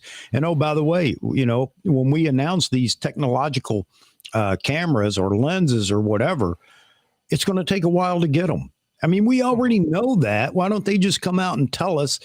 And then that shuts me up. I'm one of those guys, I can't argue with that. If you've decided this is the production rate you want because of the facilities that you have, I can't argue with that, can I? Mm-hmm. But without knowing that, all I can do is speculate and complain. Mm-hmm. Chuck, but someone commented here, Nikon is behind. So let me ask some questions here. Are we behind with the 600 millimeter in terms of technology, in terms of the TC converter inbuilt in it, compared to Nikon? Are we behind with the PF range of new lenses with the 400 and the 400 2.8 and the other 400, the one with the higher f-stop?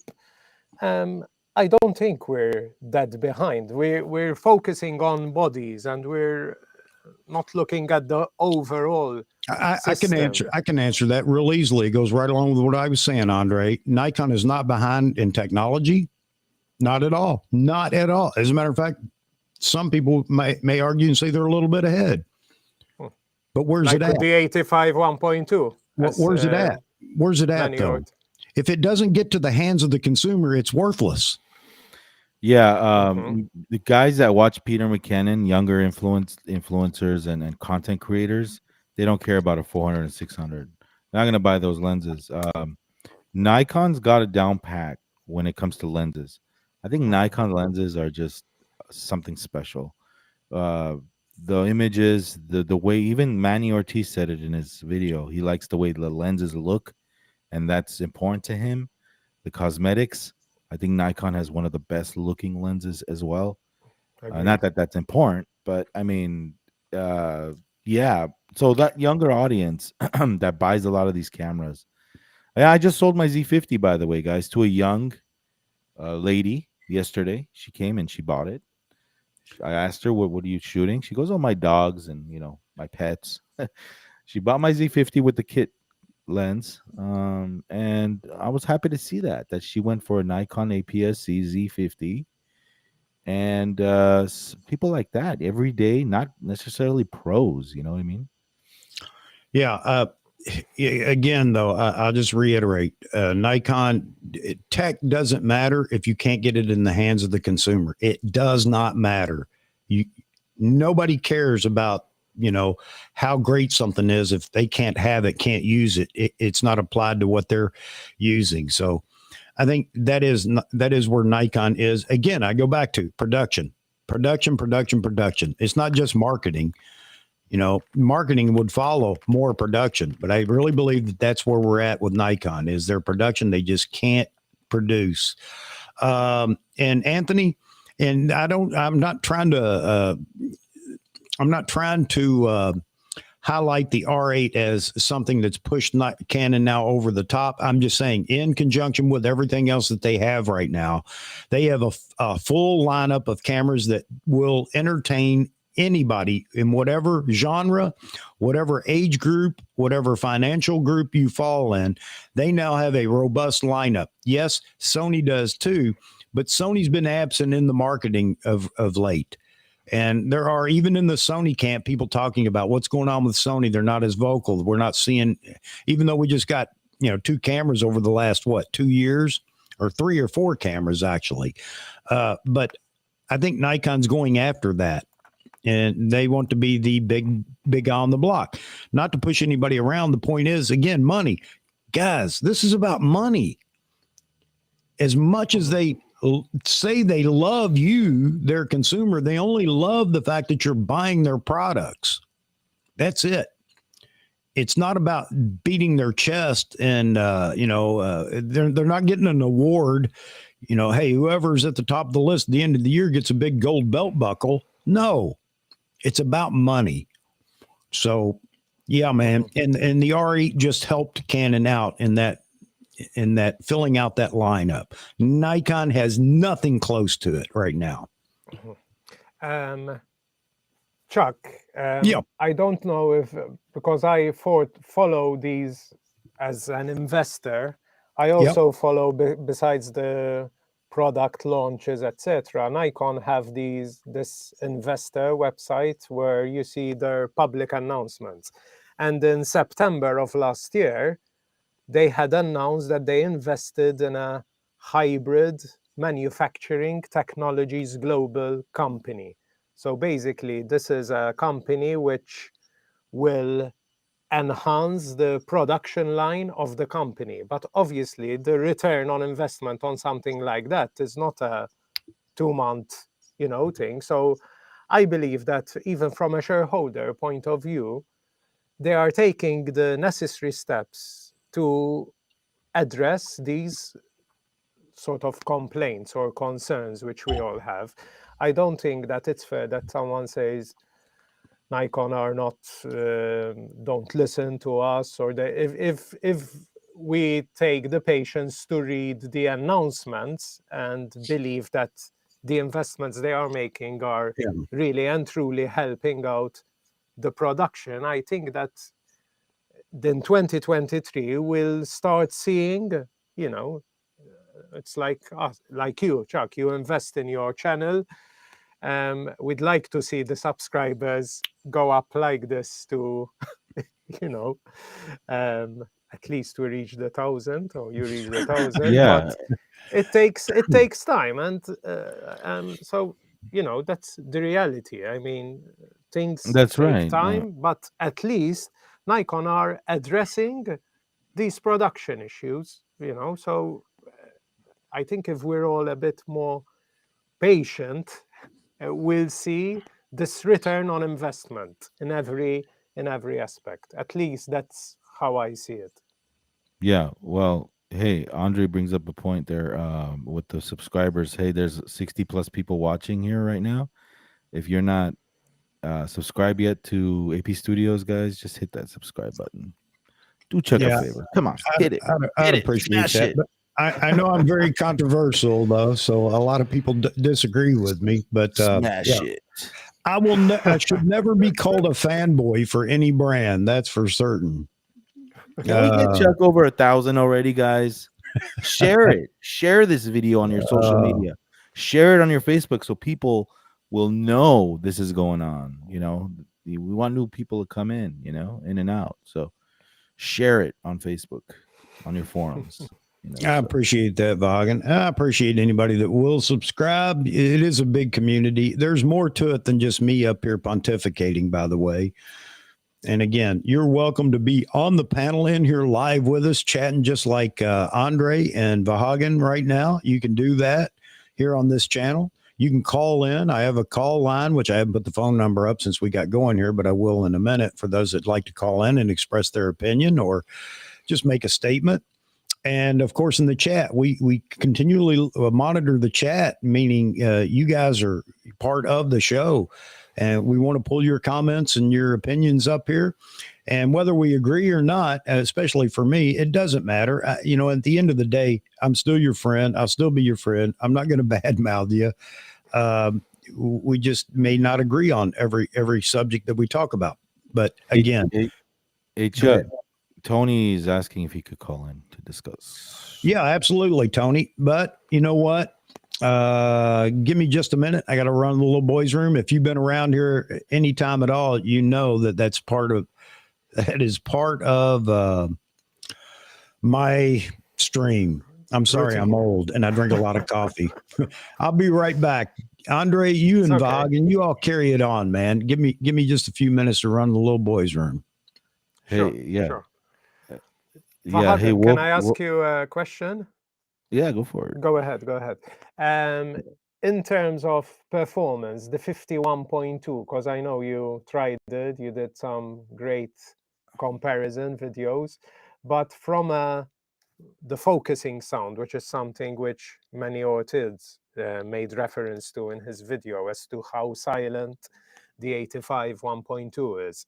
How did you find the 50 1.2 when it came to any the noise sound? Yeah, never bothered me. I never paid attention, actually. To be honest, I've never paid attention. It's quiet.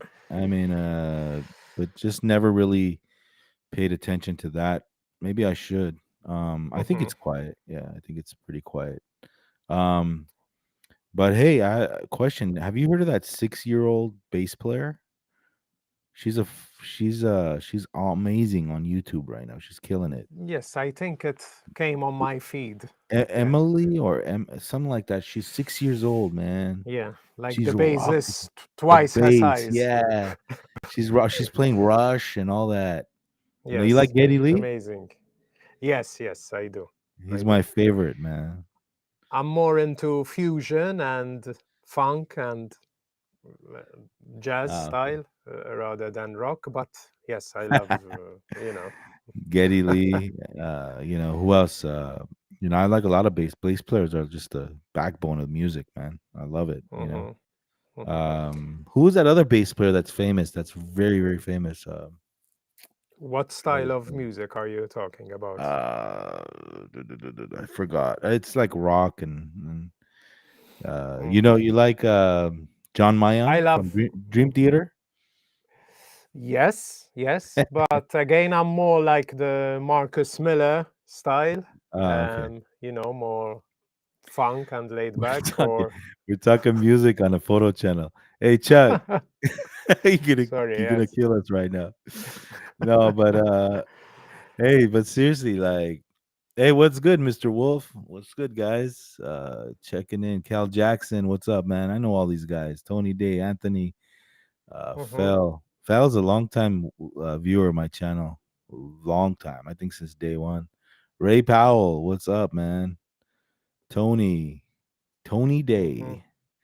Yes. Albert is in the house too, man. Albert's he's a expert in adapting old lenses. Oh yes. Les Claypool. I heard go. about him. Les Claypool is awesome. Yeah. So Vahagan, I heard that you're the organizer for the CP Plus because you're meeting Chuck, or is that still the? Okay. Sorry. No. It wasn't CP Plus. It was WPPI, and okay. It's looking like a disappointing kind of show, man. Because I don't think I'm looking at the schedule, and I don't think Nikon's not on the list. Canon's not on the list. Sony's not on the list. Fuji, nobody's on the list. I think they're waiting for maybe CP Plus to Yeah, wrap up. possibly. But Yeah, Joe Stroud, hi. He's commenting on Pino Palladino. He's a fantastic session bass player. He played with the likes of Kate Bush, and he has that particular fretless sound, a fretless bass with a nice chorus sound. So yeah, Joe, that's a fantastic bass player indeed. hey, what are some tips you can give when shooting concert photography? Yes, this is a very interesting point because I don't know about a lot of photographers don't really look into the metering options, but since the D850 and the D4S, I believe, Nikon had introduced the highlighted weighted metering, which is the metering option like you have the center spot, but with an asterisk. And actually, once I was waiting at a hairdresser for a haircut, and I said, let me read this section of the manual. And the difference it makes for concert photography. So basically, highlight weighted metering takes into consideration on a stage when you have all those spotlights, it compensates the exposure for those very, very bright lights. And so one thing I can suggest if you're doing concert photography is give it a shot with that highlight weighted metering. And the improvement in exposure for me, it was the change was, I must say. So Yeah. that's one hot tip I can share with you all. Hi, Chuck. Yeah. Hey, Phil, thanks, Hello, man. man. I Appreciate it. got a fresh cup of coffee, and yeah, I'm ready to rock and roll now. So if Tony wants to call in, by all means, Tony, the number's on the screen, and you're welcome to call in, or anybody else. Hey, Phil, I appreciate the comment, man. By the way, thanks, man. Yeah, man. No, the problem with me in concerts is that when I'm shooting them, and I because I'm a drummer, right? So I'm like tapping on the lens. I want to like rock. I want to go on stage and play. It's like I don't want to photograph it. Oh, okay. No, I'm kidding. I'm kidding. All right, Tony. Hi there. Hello. Good to meet you on Hi, the phone, Tony. sir. So everybody can hear you now. Okay, cool. I'm gonna listen through just the phone call through my earphones, so it's a little muddy on some of your voices. But I'll just try to. I wanted to add to the what you guys are talking about with Nikon not selling enough and needing to change their marketing strategy and all that stuff, right? Mm-hmm. So it sounded like, and correct me if I'm wrong, but it sounds like what you guys are saying is that Nikon needs to add a bunch of features and a bunch of technology to their cameras and give it a lower price. Am I wrong? Yeah, that's what you think that they need to do? Well, I think that they need to look at that, and I'm going to let each person answer this. I think that they need to look at that because everybody else is sharing this new technology that they have all the way down to base models now. I mean, you're going to see that with Canon's already demonstrated it with the R8. It may not have all the latest tech, but it has enough to meet the demand that's out there in the with the consumers right now. We haven't, and Vahagan brought this up. We haven't talked about videography or video in camera. And a lot of people don't want to talk about that because there are stills only. They don't care. There are those that will say they don't care if they ever put video in another camera. They want stills only and whatever. But for a hybrid shooter, and this is the younger generation because video is so prevalent now, getting something as simple as 10-bit 422 in a entry-level body is huge for them, and especially if it's in body, if it's not just to external recording source, that is huge for them. So yeah, these things need to trickle down all the way down to the bottom. And a lot of people are going to argue and say, well, then you're taking away from your higher end models. I don't think so. I think people are going to buy what they want. there will be a few that say, well, if I can get just this in a lower tier model, I'll be happy with that. I don't have to go buy the R5 or the Z9 or the A1 or whatever. I can get this feature that's in that upper echelon camera and a lower tier camera a lot cheaper. I don't think you're going to see a lower tier cheaper camera. So I don't think Nikon needs to lose money. Don't get me wrong, but they need to do what Canon and Sony are doing and have been doing. Well, here's the thing, though. My understanding of how Sony and Canon make their money doesn't really have anything to do in general with adding those things you're talking about, except for when it comes to professionals and everybody else, like you and me and everybody else in this, probably in this chat and that's talking in this stream, understand specifications. We understand how to read a spec sheet. We understand what a 51.2 is. A general consumer doesn't know what any of that crap is at all. They don't know the difference between a zoom and a prime lens. They don't even know what a prime lens is. And generally, consumers, when you're trying to go for the biggest portion of the market where Canon dominates, it's low-end, cheap stuff. That's where it is.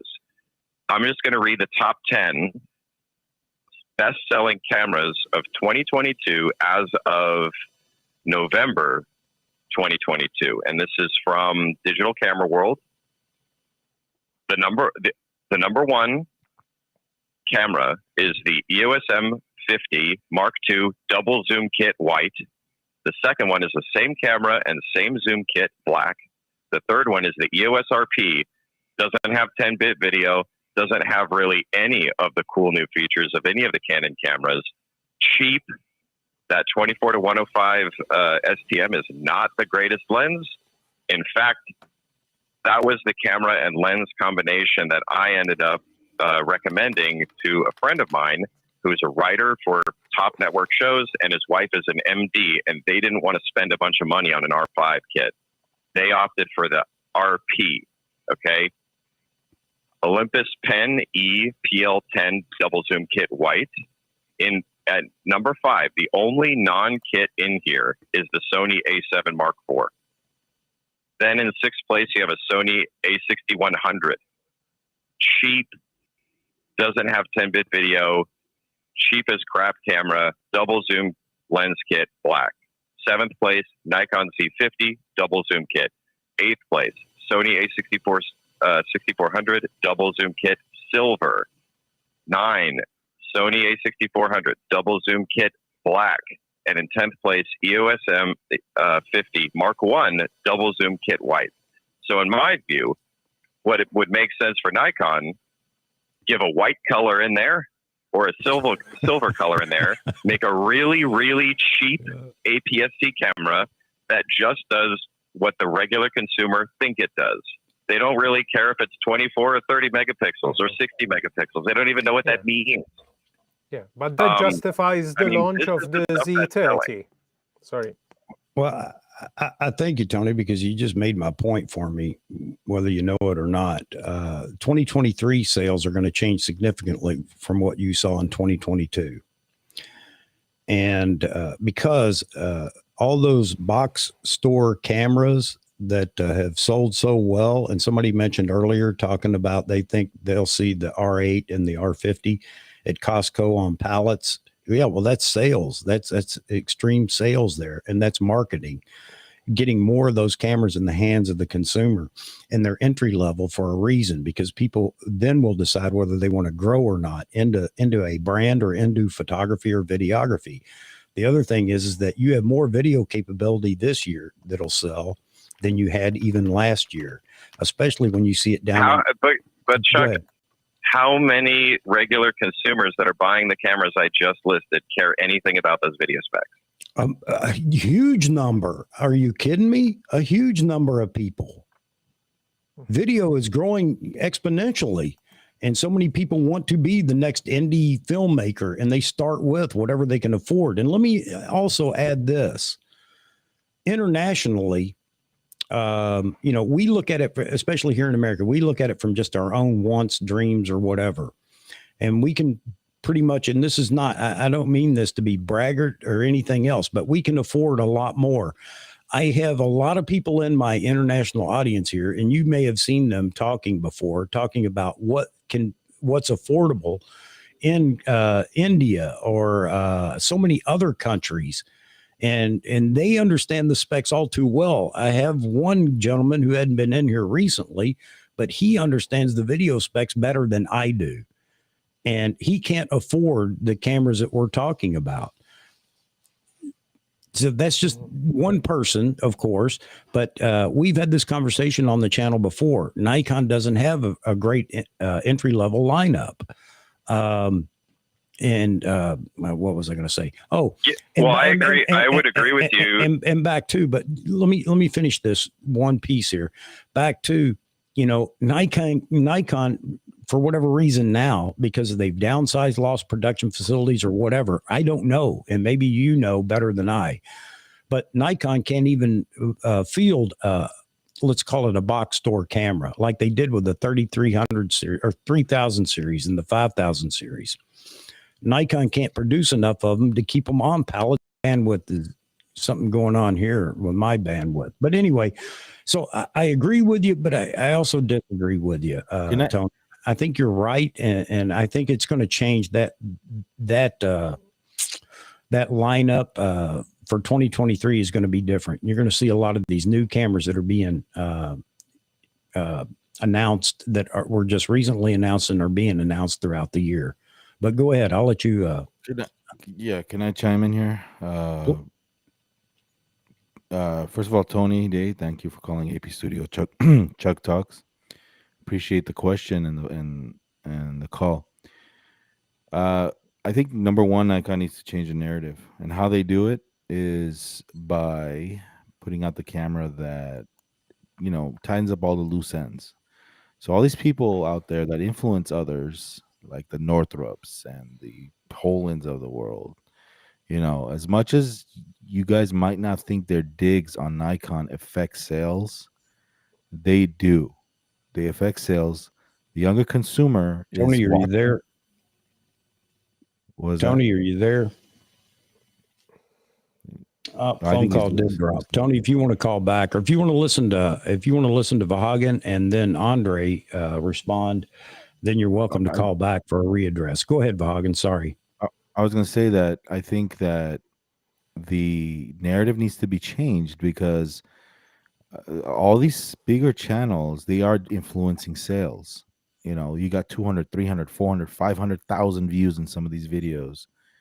And their digs at Nikon, okay, Nikon's a little bit behind on autofocus. Fine. I don't think the focus on video gets talked about at all with these channels. The focus, Nikon's mirrorless video focus is just as good as the Canon's dual pixel. It's phenomenal. It does a really good job at transition, at this and that. And I think the narrative needs to be changed. Now, how we do that? Do you think people that walk in, younger content creators, do you think they shoot more stills or video, Chuck? What do you think it is? As far as the younger generation, I think that it's a video market. There you go. Yes. That's your answer right there.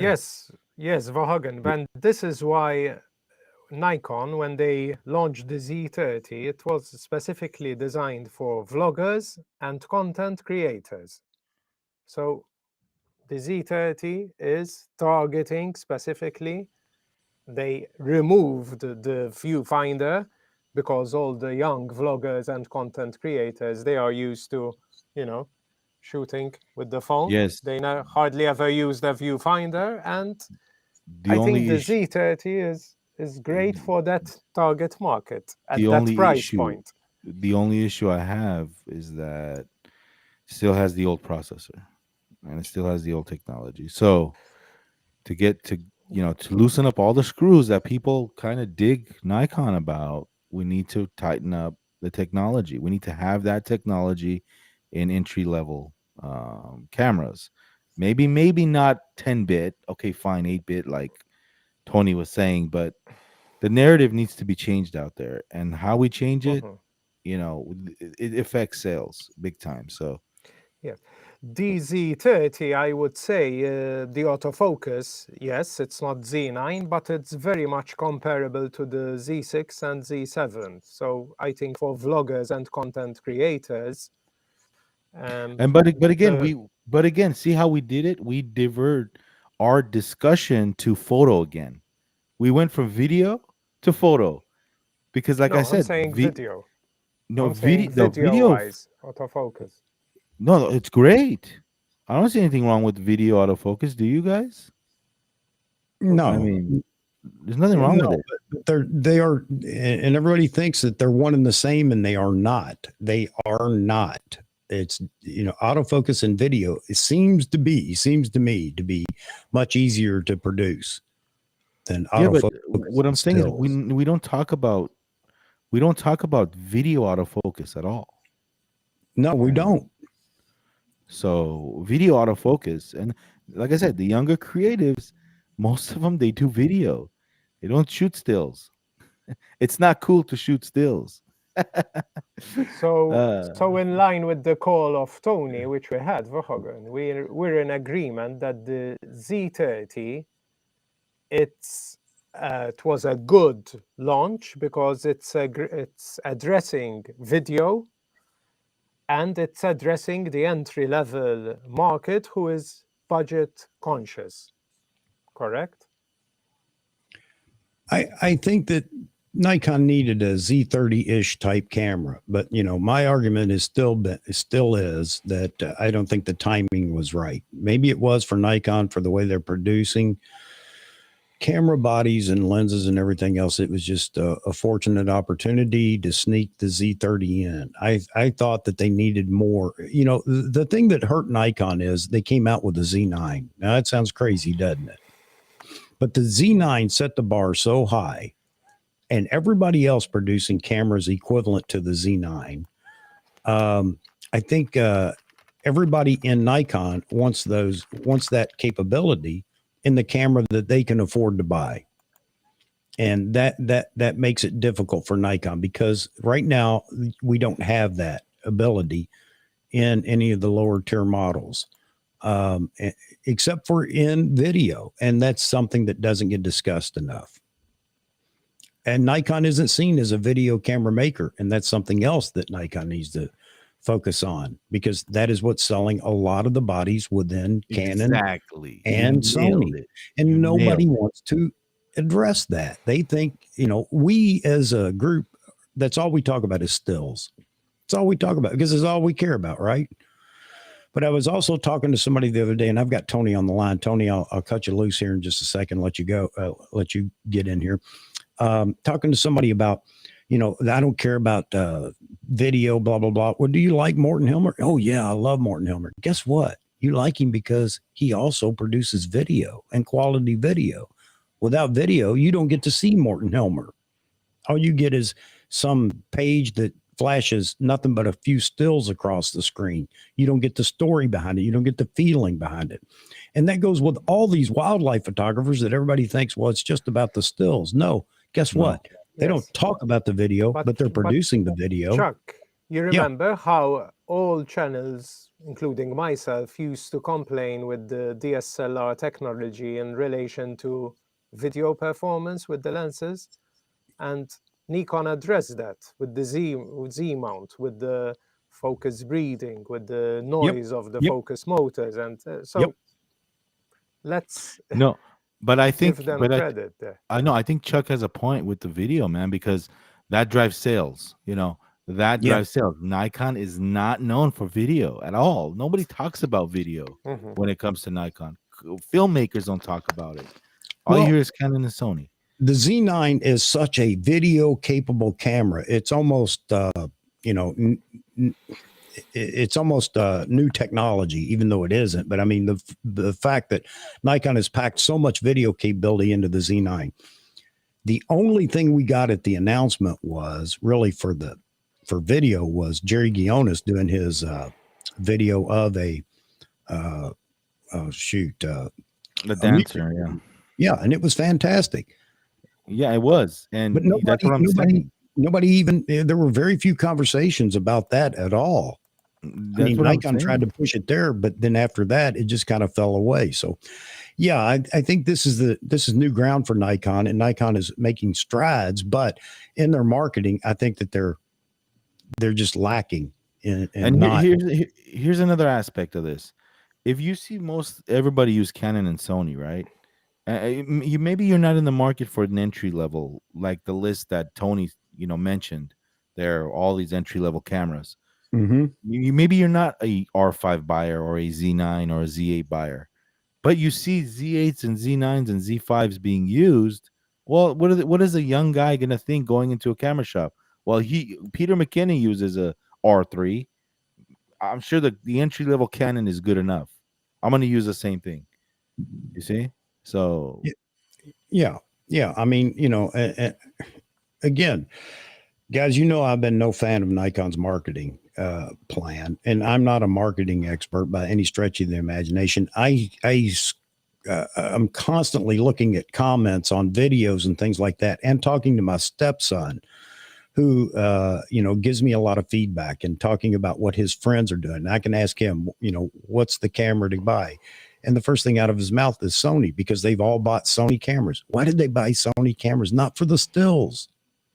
They bought them for the video. yeah, and also no one talks about the file sizes either when you're doing video in Nikon. When you look at the Canon file sizes, like the Canon 5D Mark IV video, the file sizes are huge. Yeah. I mean, they're huge files. No one talks about that. I mean, yeah, and also Nikon was behind when the DSLR video was out. They just couldn't get the autofocus to work on DSLRs, and that was a big uppercut.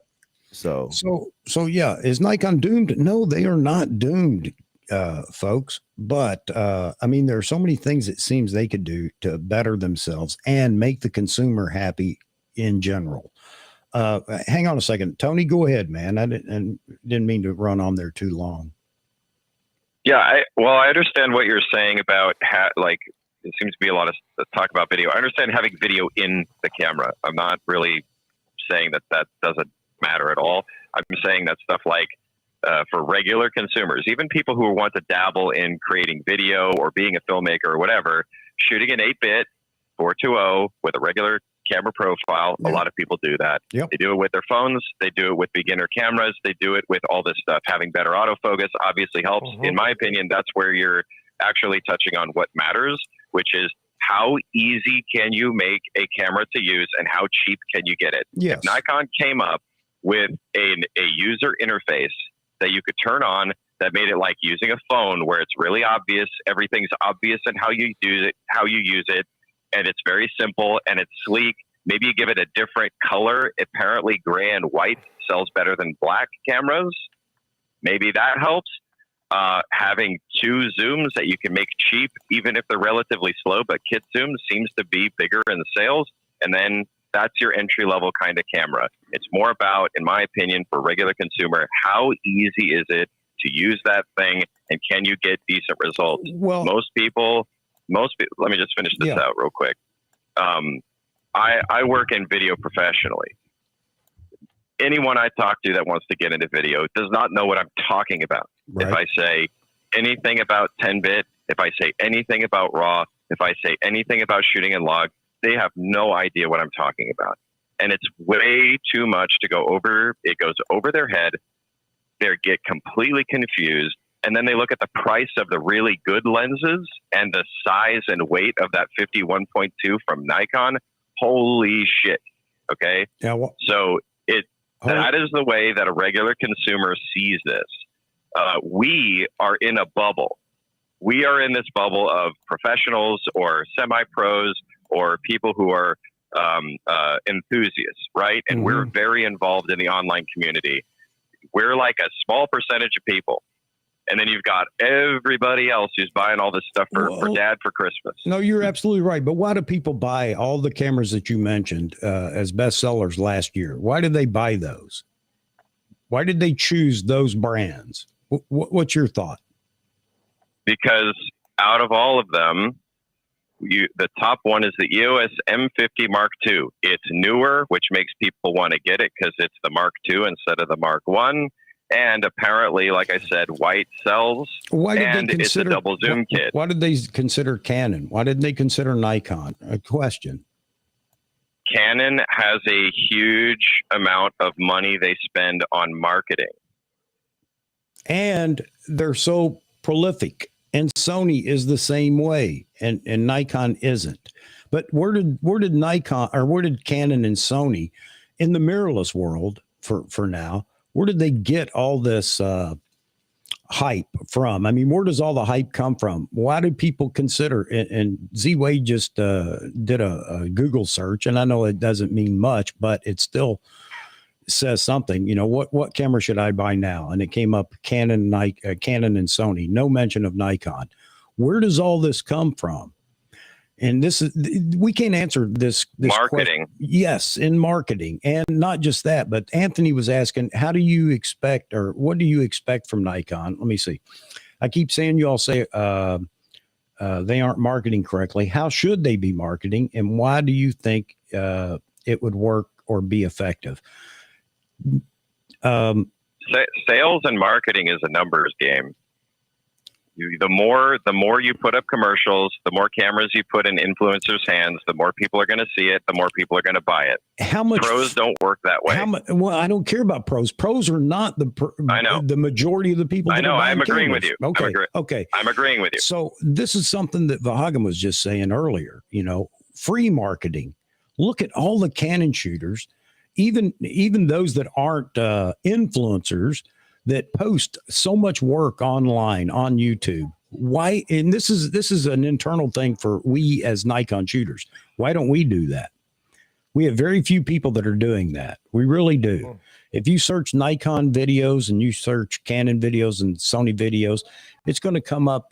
Canon and Sony are going to come up 5-1 compared to Nikon. That's not Nikon's fault necessarily. That's our fault as users. It totally could be. I mean, Canon and Sony have put a lot of effort and money and time into putting those cameras into the hands of influencers. No, I mean, let me just put it this way. You're right. If you took a top 10, let's say you looked at the top 10 influencers on Instagram or on Twitter or whatever, and you just had pictures of one of them having that camera in their hand, they don't even have to use it. You just pay them to take a picture of it in their hand. People who follow that person will be more likely to buy that camera. True. Mm-hmm. That's how that marketing works, and that's how a regular consumer works. They don't really care about the spec sheet. And really. That is what Vahagan was just talking about. You know, how many Canon cameras has Peter McKinnon sold? Who knows how many he sold? Chuck, that's why it's incredible. So I'm that's in agreement with Tony that it's a numbers game, and this is why initially I was commenting about comparing Nikon to Canon. Market share is important because resources are important, because budgets are important, and out of that budget, because you have a production budget, you have a sales and marketing, a network budget, the marketing budget of Nikon is what it is. It's smaller, so we cannot. It is, but there are ways to increase that through free marketing, and it's not really free. Of course, it's just what Tony was saying: getting the cameras in the hands of the right people and quick enough. You know, Nikon has tried to do that recently. How many people did he get the Z9 in the hands of so many different people, and they didn't? They did a better job actually with the Z30 than they did with the Z9. So for anything that's up and coming, I mean, Nikon needs to get into the YouTube game. Nobody wants to talk about that. It's like it doesn't exist or it's not real. It is real. And influencers are both selling and pushing people away from cameras. And this isn't an easy battle to win. I shouldn't even call it a battle, a marketing battle. But Nikon needs, and I don't know how they do it. I can't answer this. Nikon needs those huge influencers that other brands have out there pushing the product in the mainstream so that when people Google, or not just Google, but search on YouTube, Nikon comes up in the mix as well. I don't know how many influencers or not even influencers, but Canon shooters and Sony shooters. I'm listening to their conversations that they're having in a panel like this. And somebody asked about, well, which camera brand or what should I buy? And they'll talk about Canon, they'll talk about Sony, and they never mention Nikon ever. It's Nikon doesn't even exist. How do we get Nikon injected into those conversations? That's what I think Nikon needs to be looking at. But Tony, I agree with you, and I'll let you have your piece here. Yeah, I guess I could just ask you this. What if it's like this? Let's say Canon, Sony, and Nikon are all making money. These are major corporations, okay? So just try to understand the analogy I'm going to use. Okay. So let's pretend they're all making enough money to survive, and they're not going to be going bankrupt, anytime soon. Yep. Let's say Canon and Sony, they outsell. They have they make a bunch of stuff. They roll out new products all the time. Whatever. Okay. Let's just call them chain restaurants. You got two huge chain restaurants. You got first place and second place. And Nikon is coming in more of a boutique, or they're more of a smaller, one of those restaurants that are local in your neighborhood. They don't sell as much. They don't market as much, but they make better food. Okay. Yeah. So I'm not trying to make you Nikon users feel good about this necessarily, but it could be the case that Nikon just makes less stuff. They bring it out less often, but they still make an incredible product. Like I look at what they produce and it's a good deal. That Z9 is a really good deal and their lenses are really good. Okay. Agree. They're not rolling out crappy stuff. Okay.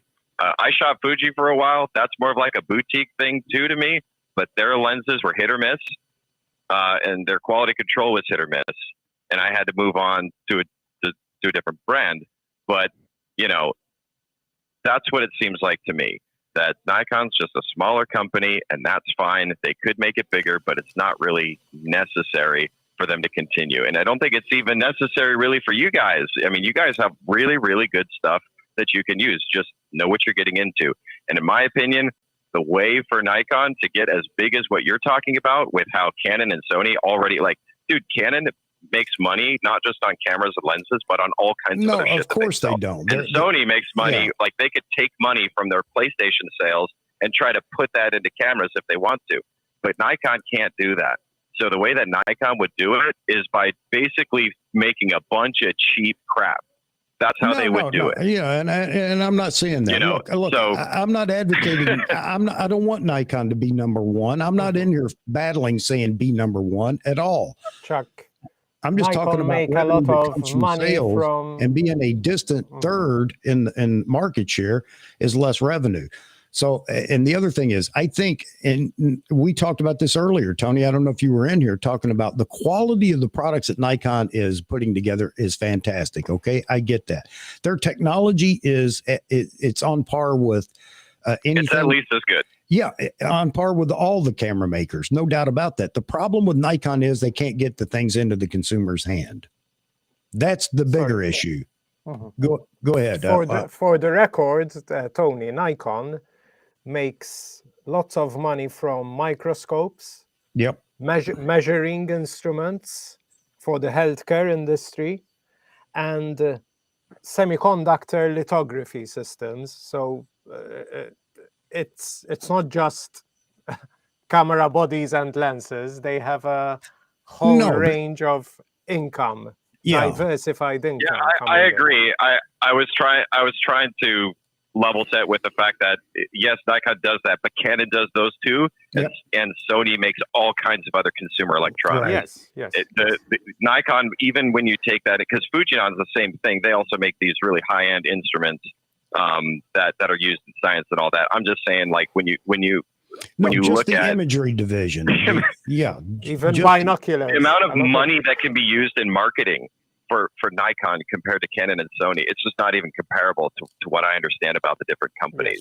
Yes. Well, and I don't know all the ins and outs, but each of the conglomerates, if you will, they have separate divisions that have separate budgets, and I don't know how much is shared across the lines. I don't think it's as much as people think, just because Sony is so big. I don't think Sony Corporation saying, well, let's bail them out and send them another couple of truckloads of money to go out and hand out to influencers. But Chuck, if you're seeing Canon in a bunch of stuff, including printers and all that, you see that name. It's a numbers game. Yes. You see the brand that you recognize. Yes. When you go and you see Sony TVs, you see Sony cameras, Sony lenses, Sony laptops, Sony computers, Sony PlayStation. It's a name that people will know. It's kind of like if you've ever seen The Distinguished Gentleman, the Eddie Murphy film. Yeah. It's the name you know. It's no joke. Like, just having the name there is a huge thing. And when I look at Nikon, what do I associate with Nikon in regular life?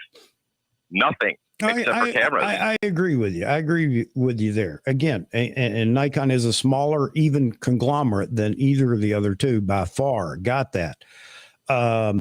But let's talk about something that we can at least influence. Maybe it's a bad word to use, but I don't have another word to use right now. And that is the way the perception of Nikon versus Canon versus Sony. And a lot of it, believe it or not, I mean, that's why we call these people influencers, and they can be negative or positive. And we've complained about some of the negative influencers that just out and out lie or gloss over something, a problem or whatever with one brand and not the other. That has a huge bearing on sales. Most people now, if they want to change the brakes on their car and not pay a mechanic, where do they go? They go to YouTube and they find a video. It's the same thing in the video world and in the photography world. For those that are just entering or whatever and want to get into it, of course, they're going to go look at the influence that YouTube has by searching to find out more about whatever.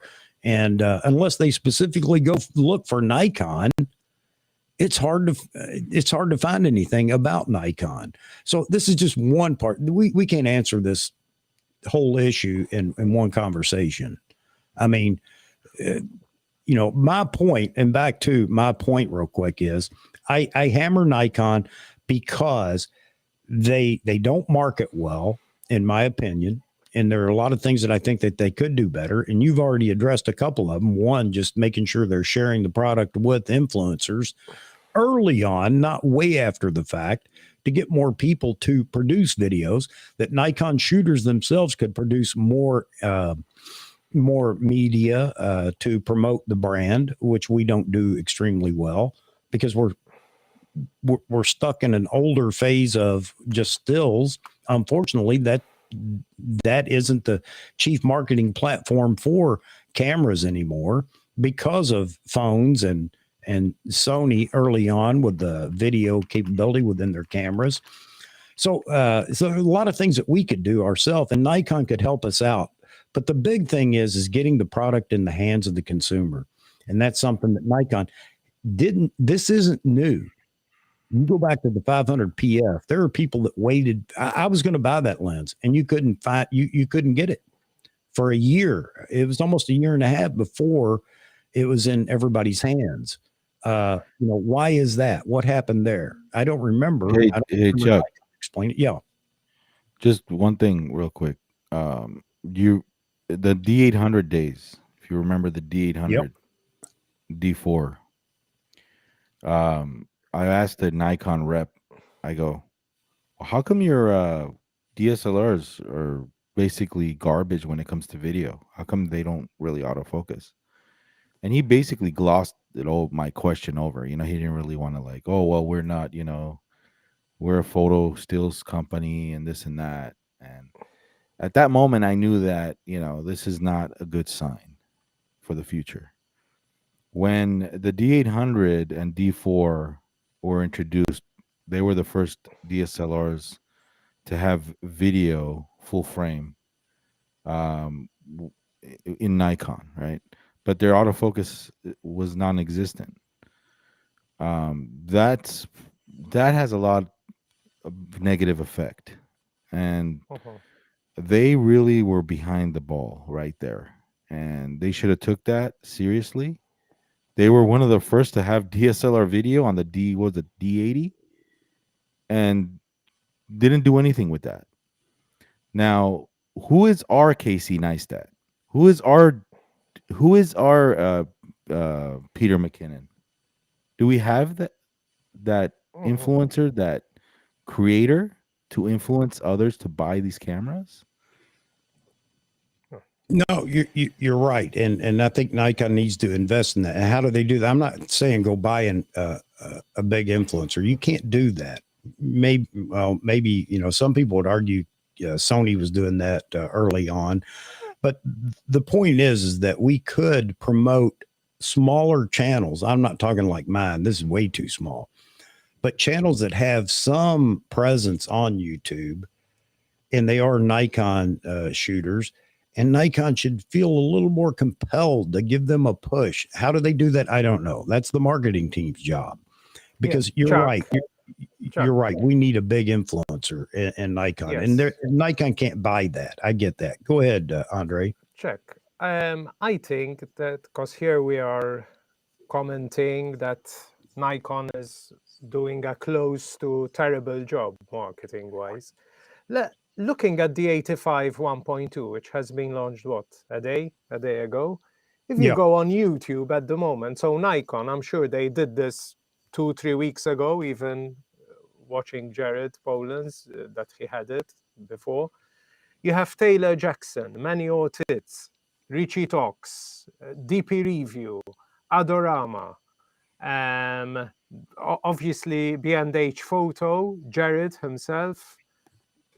So a lot of effort, I think, went in from the marketing team to make sure that these huge YouTube channels receive this great, fantastic new lens, the 85 1.2, to get it tested. So as you said, Chuck, this is free marketing. This is how they do it. There's no rocket science about it. I'm sure they approached these channels. They accepted an NDA to test it. They agreed on a launch date. So I think taking into consideration the size of the company, they are doing what is within their resources, what But is physically possible. Sorry, but go ahead. but I think that they're going out the wrong way, because there's B&H sells cameras, Autorama sells Mhm. cameras. Jared Poland is a YouTube channel. He sells presets. Who's a content creator? Who is a content creator with that lens? You see what I'm saying? So who sells content creation? Did they send somebody? Let me ask you something. They missed a golden opportunity with, let me bring up Bayou Josh. They missed the golden opportunity with his channel. Bayou Josh was a growing channel. He was spectacular. His storytelling, his content creation, he has a lot of viewers on his channel. Even today, he's growing. He's not creating content anymore. But if Nikon could have reached out and said, you know what, you're looking for a 600, we're going to feed you. We're going to give you what you need, Bayou. We're going to make you happy. You know, because they see the talent there. And if they would have just reached out and grabbed Bayou Josh and said, you're our guy, you know, an American dude, regular Yes. guy shooting birds, we're gonna make you an ambassador. We're gonna even pay you, because I know he's making money with his job now. But if they would have just, captured Bayou Josh and made him the guy, I think he would have sold a lot of cameras. But you have a point, but that's you just cannot one win example. them. But you cannot win them all. I could tell you they have Morten Hilmer, who is, I love Bayou Josh, but I love Morten Hilmer. So, I mean, you cannot have the cake. You cannot win all. Yes, in an ideal world, you get Bayou Josh. They're different, Morten though. Hilmer. They're different. They're very different. Well, Morten Hilmer is the same style of shooting, wildlife, and similar to Bayou Josh. So I think I'd rather have a Morten Hilmer and then nothing against Bayou Josh, but a younger generation sort of influencer. Morten Hilmer's great, brother, but Bayou Josh, I think, appeals to a different audience. I agree with that. Your ordinary. Whether anybody wants to believe it or not, you're absolutely right. And why, I can't put my finger on why, but that's just, it's personalities. I love Morten Hilmer. I followed him since before he was even at 100,000 subscribers. No, he appeals to a different audience. His personality, he's just a regular dude with a pickup truck. You know, people could really rally around that, and they missed the goal. And that's just one example of the Bayou Josh thing. There's many out there that they're And the just other thing missing is these that you opportunities. need more than just one, and so I agree with you, Andre.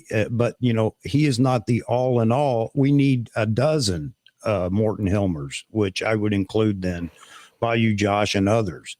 But anyway, and I knew this was going to be a pretty controversial day, and I don't mean it to be that way so much, folks. But I got to state my opinion on stuff, and I really appreciate that we have so many people in here listening. So it must be interesting to others as well. I am not a loser. I am not a winner in any of this discussion. You guys are. I'm just, and I'm not doing it just to keep the discussion going. This is how I actually feel. But I have no animosity against Nikon, Canon, Sony, or anybody that disagrees with me. So by all means, folks, and I appreciate everybody's opinion, and everybody keep providing your opinions on what you think. These are just my thoughts and Vahagen's thoughts and Andre's thoughts. Go ahead, Vahagen. What did Nikon do to Bayou Josh? They couldn't even respond to one of his emails. I mean, come on, man.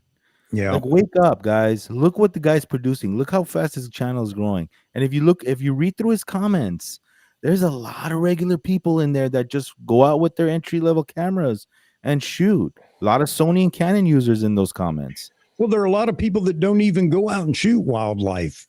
I'm one of them. Exactly. He's a content creator. Just because of the story, the narration. Yeah. He's a content creator. It's a story. It's a narration. It's something that, oh, look. And by the way, I'm using a Nikon. Oh, well, wait a minute. Our 10-year-old's getting into photography or video. Bayou Josh is using a Nikon. Maybe we should look into a Z30, right? So that's how it starts. Yeah, I agree. And we don't do enough self-promotion, myself included. I need to be doing more of that. I mean, my little channel here, just because I'm streaming on a Z6, I don't think that that's going to influence anybody, but it works. Yeah. Go ahead, well, Tony. Anthony says in the comments, he says, or they say, so another question. Obviously, Nikon can see the impact of YouTube and social media influencers. Why do y'all feel Nikon isn't embracing it? Here's my thing. I don't even think that going after photography channels is actually going to get more people to buy cameras. If they're trying to just sell it, if they use the Saturday morning cartoon method to sell toys as the same way as you'd sell a camera, my opinion is the best way to get Nikon into more people's hands is to actually pay the people who stream Minecraft. When they're streaming themselves playing Minecraft, just have a little Nikon shirt on, or have the Nikon logo appear. That Minecraft person is now going to be every day selling Nikon without anybody really knowing it, because all those kids are going to see that logo and go, oh, I want to buy a camera. I want to be just like this Minecraft influencer that I love so much. They get like millions of views a day, by the way. That's how you'd be able to sell it. But I don't think Nikon really wants to be a company that does that. They're just like, we're going to sell professional cameras and professional lenses to professional shooters. That's what they're doing. No, so I just think that they're not even willing to do those kinds of things. If they wanted to make more money, they should just embrace this whole new way that you would have to sell. And I agree with the influencer thing, just not in the way that it seems like most people seem to be doing here, where it's about photography. I don't even think it's about that. You just put it in the hands of people who are thinking they might want to buy a camera or be like the person that they think is their hero, regardless of who it is. If you have, I think someone mentioned, what's his name? Ashton Kutcher. I remember this. I think it was in late 90s, early 2000s, where he would talk about using his Nikon camera. I mean, you could have Dwayne "The Rock" Johnson just in a picture that he puts on Instagram saying, I just bought my new Nikon Z50 and I love it. And the sales would go through the freaking roof. No, it would be the top selling camera of the year. But I don't think they even want to do that. You're making the point here. And what does all this add up to? It adds up to more production and the ability. Well, it should, because my biggest complaint right now with Nikon, and this is a marketing issue, because if everybody knows I can, the greatest lens can come out in the world, the 85 1.2, and for whatever reason, tomorrow they're 35 more videos talking about there'll never be another 85 1.2 like this one. It's just the greatest thing since sliced bread, blah, blah, blah. If Nikon can't get it in the hands of the people they just marketed to and all the influencers just talked about, then it's nothing. It doesn't go anywhere. And that's not marketing. Yes, that's a production related issue. They're linked, but not the same. But they are not the same. You're right. But they are incredibly linked, because that's what people hear about Nikon is, well, it's a great camera, but you can't get it. You're not going to get it for 2 years. Or it's a great lens. You're not going to get it for a year and a half. That is marketing. So production is incredibly linked to marketing. And that's the issue. Is Nikon has been slow to, and maybe this is why they're slow to announce or whatever. I mean, the technology's there. Nikon's got the technology side of it. They have mentioned the fact that they've had to shut down, and when they went through the restructuring, they had to give up facilities and things like that. It was bad. It was not terrible, but it was bad before COVID and Nikon's restructuring. Okay. Again, I go back to the 500 PF you couldn't get, the D800 you couldn't get. The D4 and D4S and D5 were easier to get a hold of. Well, this all comes to the money, man. This all comes to how much money they're making and how much they're selling. But hey, so Nikon's got to get the products in the hands. That's a big step forward in marketing for them, in my opinion. More product on the street, the more marketing you get from everybody that's using it. And plus, replace some of your marketing managers over there. But hey, Joe Max says that Josh is a bad example of this. Actually, if Nikon were to just had him, I think his trajectory would have changed a little bit. I mean, I think he would have been more motivated to go on, and it would have changed what he ended up doing. But as far as like the content creation is what it's all about right now. Who's the content creator? Market to them. Get a camera. Have a meeting with Mr. Beast. Have a meeting with Mr. Beast. Say, listen, we're gonna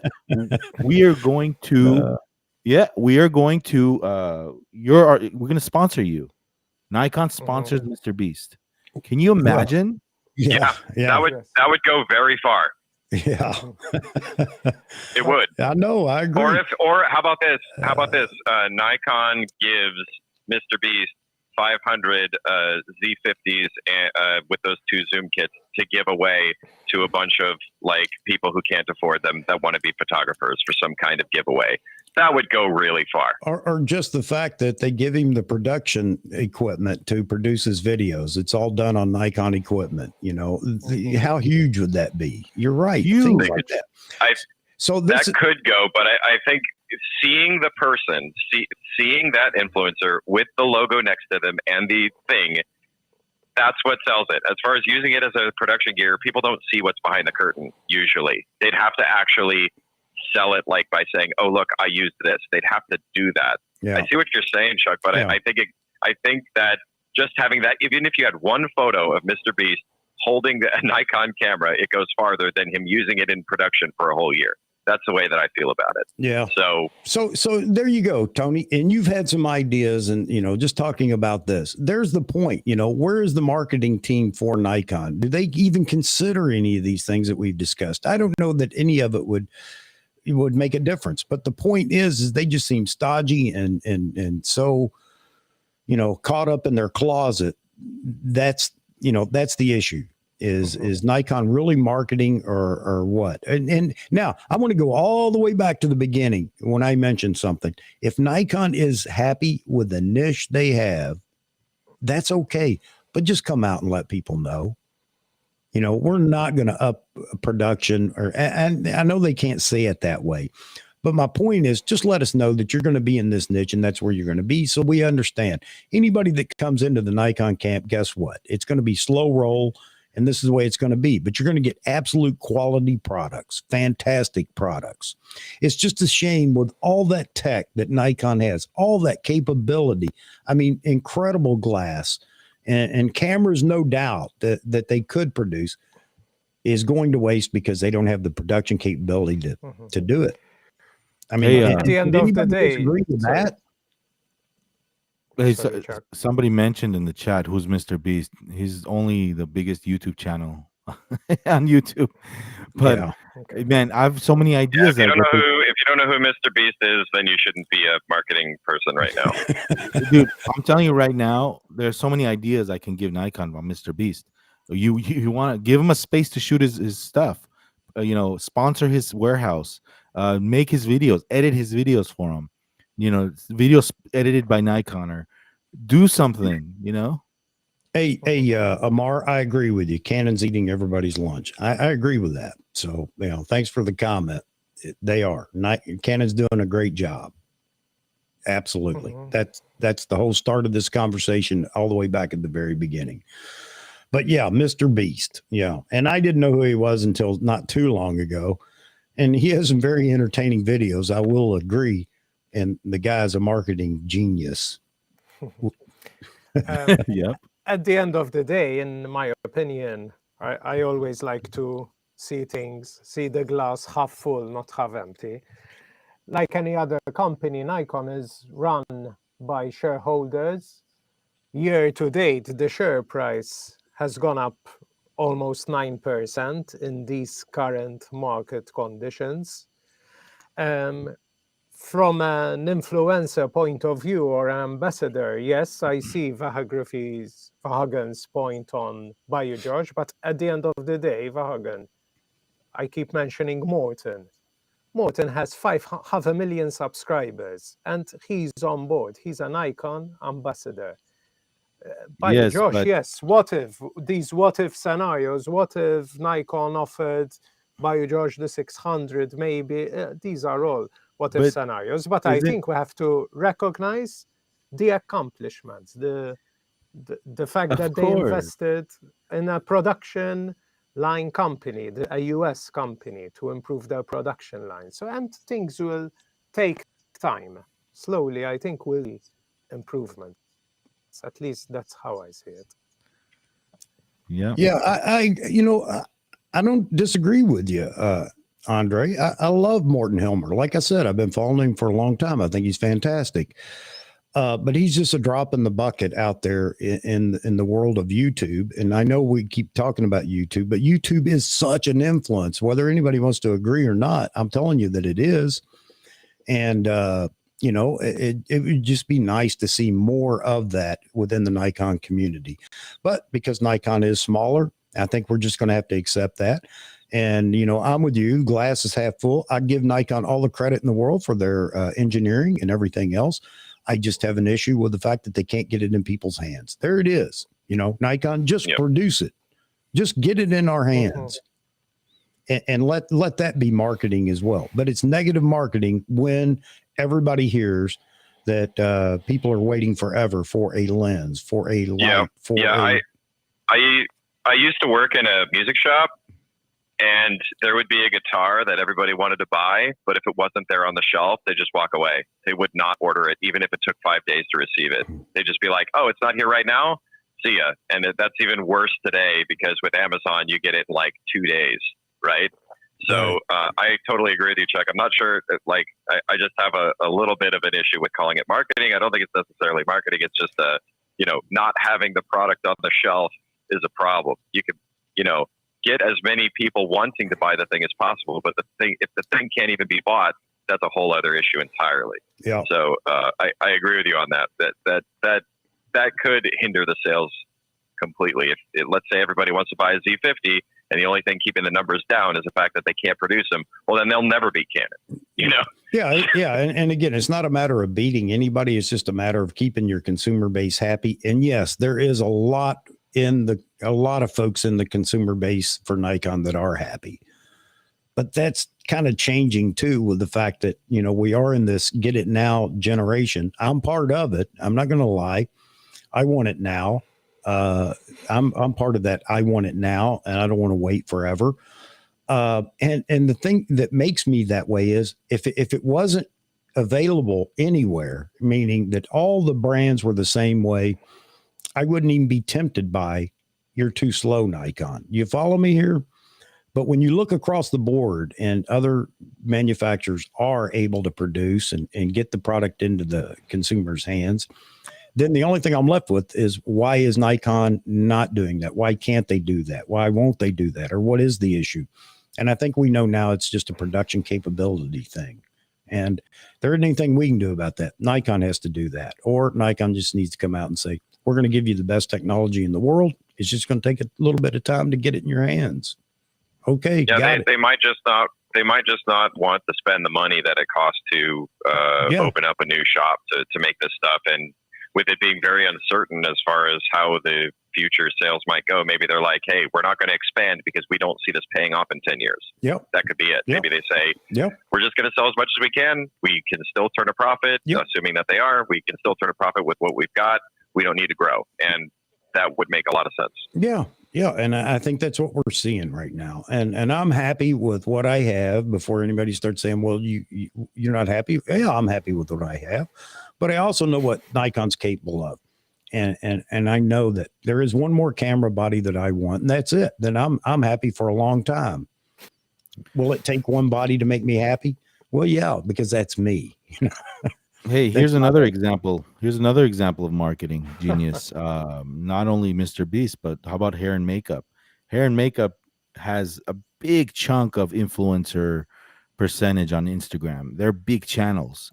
How about doing something with hair and makeup and having a contest saying, oh, you know, we're going to bring in a model, a well-known singer like a Beyonce or something, whoever, you know, have a contest with using Nikon cameras. Whoever can do this wins the camera, you know, stuff like that. I mean, I don't know. I can bring up a bunch of scenarios, you know, but. Yeah. Well, yeah. Hey, Tony, again, thanks, man, for, you know, sharing your input. And I mean, this is where we are with Nikon. And going back to the whole show today, I mean, again, I have to give credit to Canon. I know that people don't want to hear me say that, but I mean, let's face it, just like I said early on, if Nikon had just announced these two cameras, the Nikon community would be ecstatic right now. But because it wasn't Nikon, I'm sure there are going to be a lot of people in the Nikon community that are just going to want to ignore or beat down, you know, the R8 and the R50. And I think that's crazy, because I think Canon did a great job, and they set a trend that now other manufacturers are going to have to continue to follow.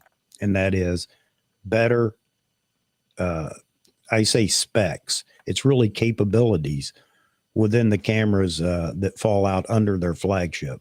And Nikon's going to have to follow that.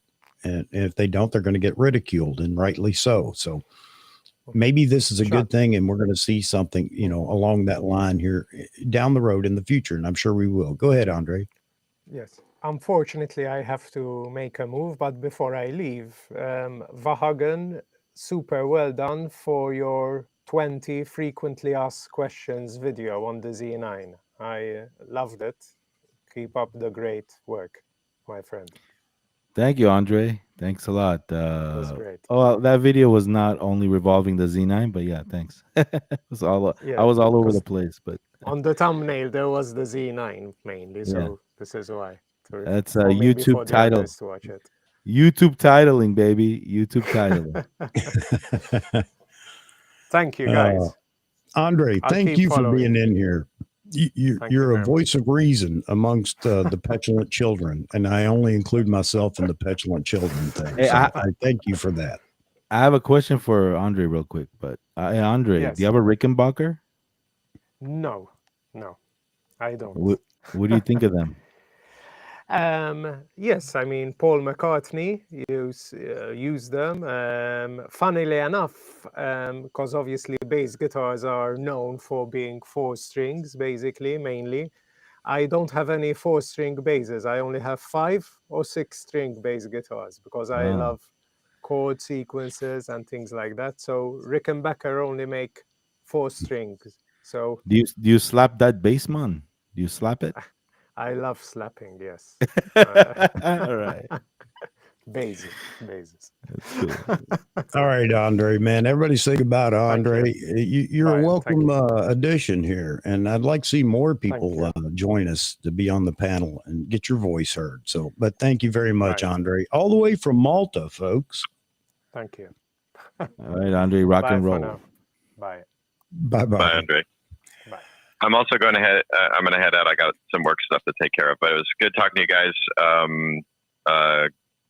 This is a great like forum for like talking and stuff. So I really, even if I'm not talking, I'm listening. So I'll see you guys later. Thank you very much, Tony. Hey, it was great having you in here, man. Again, you're welcome back anytime. If you do any kind of streaming, I'd like to get you on the show. Come on the show too.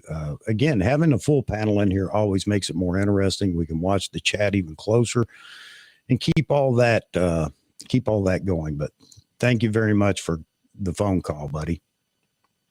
All right, see you later. All right. See you later. See you, Tony.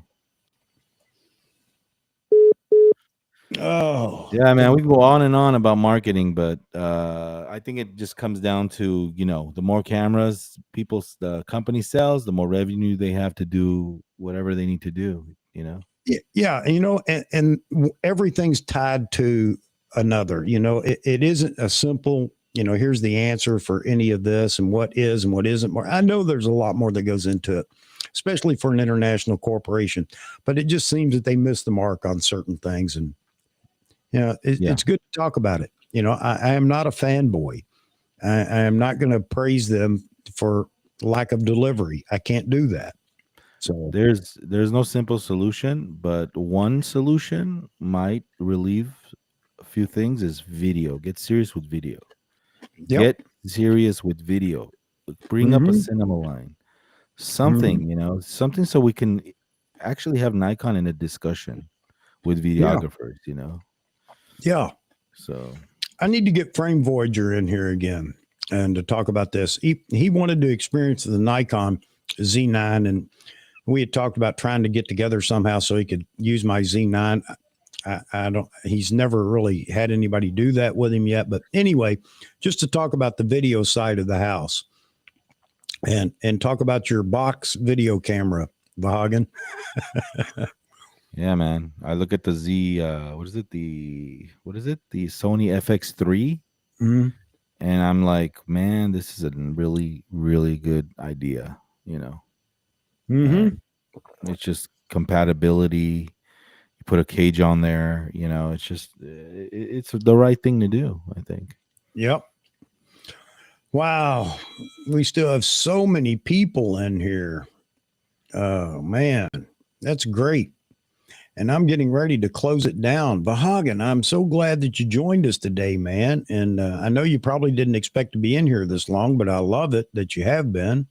No, man, this was great. I mean, it was a substantive discussion, something that's important, and that doesn't get talked about, but I think it all affects where Nikon is headed. I mean, they're doing great, and no, I don't think Nikon should put out junk products because I agree. I kind of like their reputation of like putting out, quality products.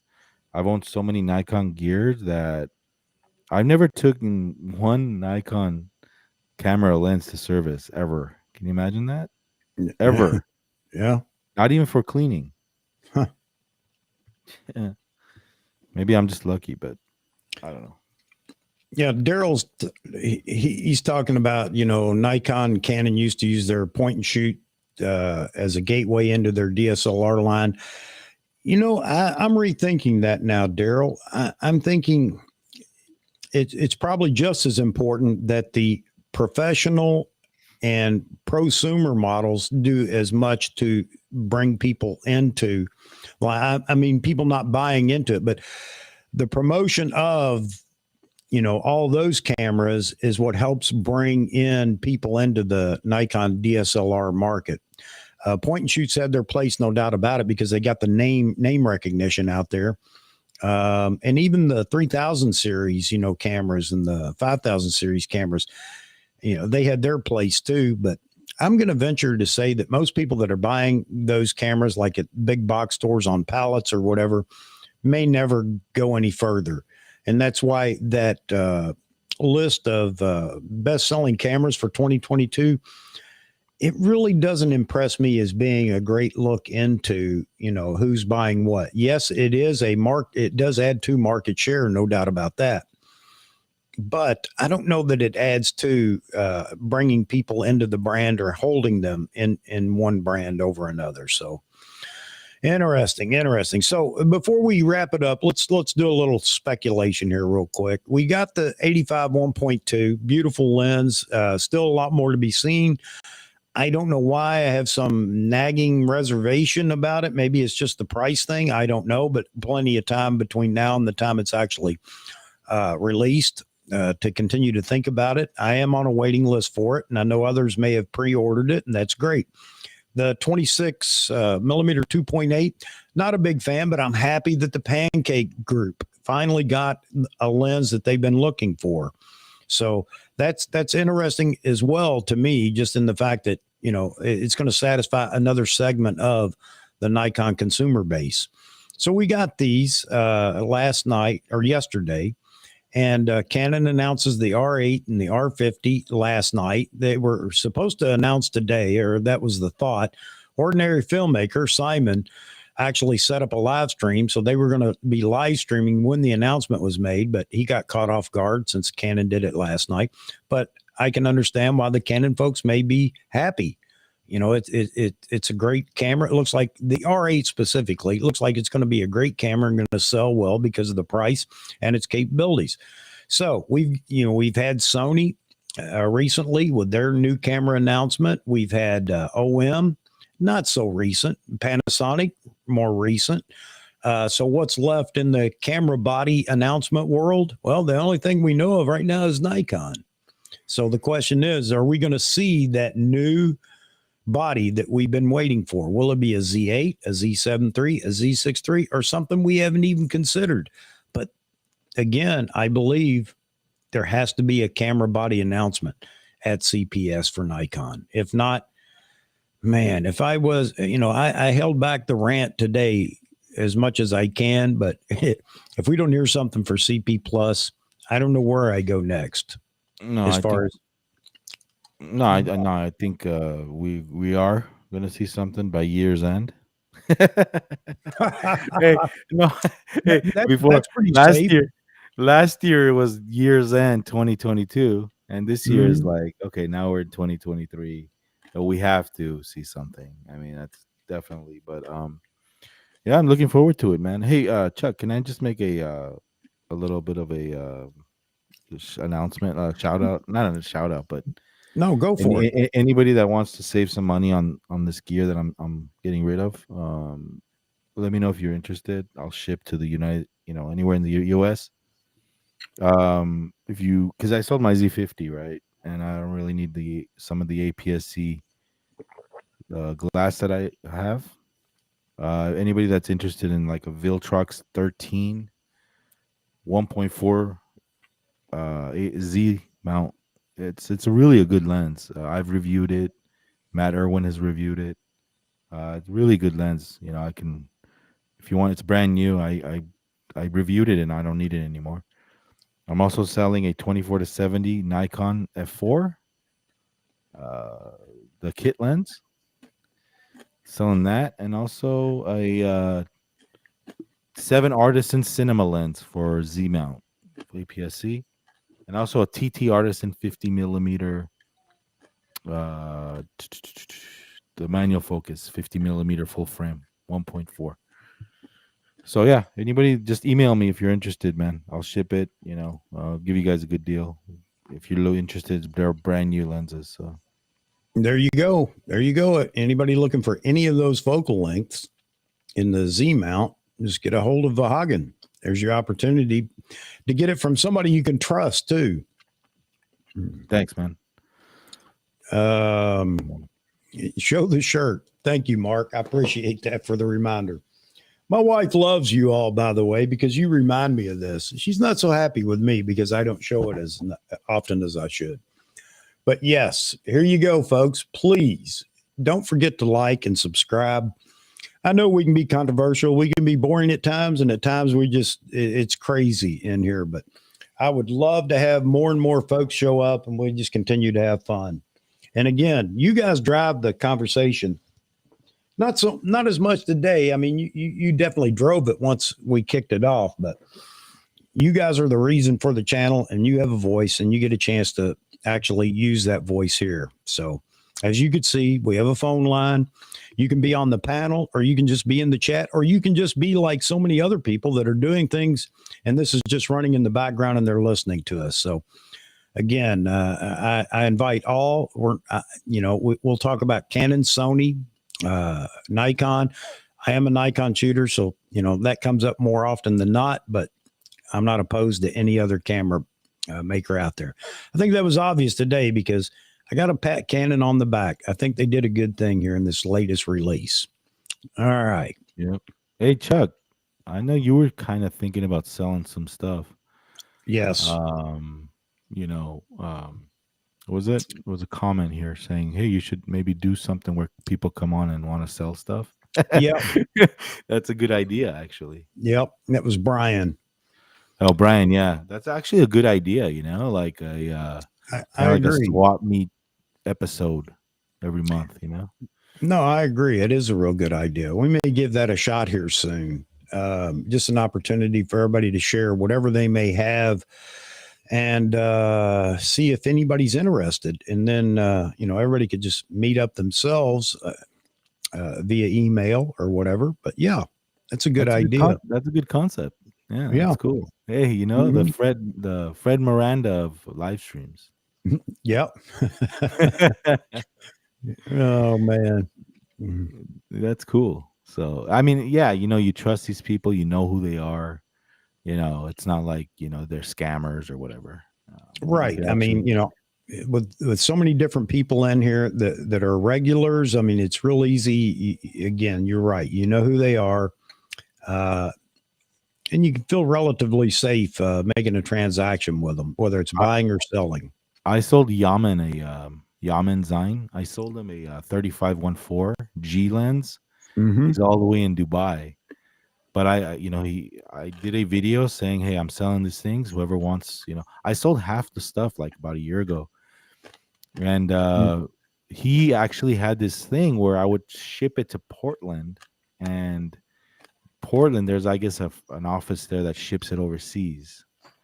So Yeah. I'd ship it to somewhere in the U.S. and he takes care of the rest, which was cool.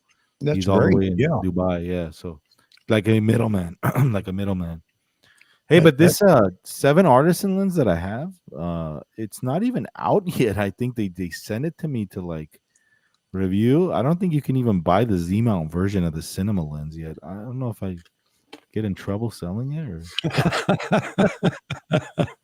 Oh. no, but hey, you know what? Whatever. It's a great lens, man. 12mm T29 cinema. I did a review on it. I just don't need it anymore. Especially because I sold the Z50. So Is that a sign of what may come? Do they have some insider at Nikon? They're producing. I don't know. I'm just throwing. But this is cool lens, man. It's heavy. It's metal body, and it's really 7 artisans visions. It's really cool. But yeah, man, this is great, man. Thanks for having me, Chuckster. No, thanks for joining, man. Out of your busy day, I appreciate it. I mean, that means a lot considering all that you're doing. So, and I know everybody in here knows who you are, but if you don't, go over to Vahography channel and check out Vahagan and all the video. He's got a video on everything as far as comparisons with Nikon lenses and everything else, and it's great. Not just that, but a lot of videos on do's and don'ts within the wedding photography industry. And well, I mean, I don't even know how to go over the list of things that you've covered, Vahagan, but yeah, if you're not familiar, go check him out by all means. More to come. I have actually Claire inspired me to do something new. Claire's School of Photography. Yeah. She by the way, you got to get her on here, man. But yeah, but she started this Z9 Diaries on her channel. Mm-hmm. And I'm thinking about doing the Nikon Noct 0.95 Diaries. There you go. There you go. That'd be cool. Yeah. So, man, All right, you should see some of her shots, man. I saw. Dude, her backyard. I mean, her places she has to shoot. I'm like, man, I wish I was there. Yeah. It's beautiful. Yeah. But yeah. All right, folks, I'm getting ready to pull the plug. Thank you, everyone. And please, big thank you to the guests in the panel today, Vahagan, of course, and Andre. Andre is really enjoying this, I think, and I'm really enjoying him being around, but I'd like to have some of you folks too. I don't want anybody to think that we're exclusive, and we only allow certain people to be on the panel. By all means, you're welcome to be on the panel. Just adhere to the rules, which is no cursing, cussing, or profanity, however you want to address it. And basically no personal attacks. And you're in the chat.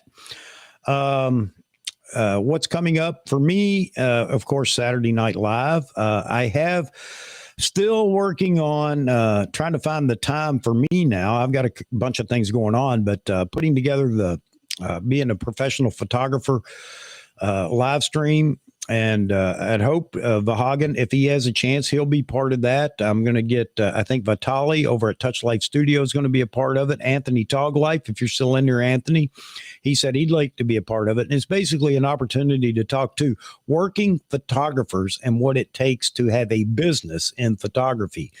And with that, there'll be a lot of fun to go along with it, talking about do's and don'ts within different genres of photography and funny stories about what they've experienced. So I hope everybody would join us for that. I had said maybe February 18th. That would be the next possible date. Oh yeah, I forgot to say we got Super Bowl weekend coming up this weekend. Not a big football fan myself, but I hope everybody enjoys the Super Bowl this weekend that's going to watch it. And who's playing? I don't know. That's how much of a football fan I am. I don't know. Hey, Michael, what's up, man? Huntington Beach. I don't eat burgers no more, but TK Burger in Huntington Beach, the best burger you'll ever eat. Hey, you got to get Nancy in here talking about NASA photography one day. Yeah. Nancy, I need to get you on here. He's absolutely right. One of these days you're going to have to join us live, be on the panel.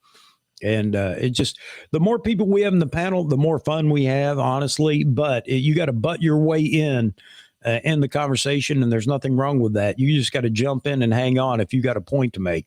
But that always makes for an interesting conversation or an interesting night of discussion on a Saturday night.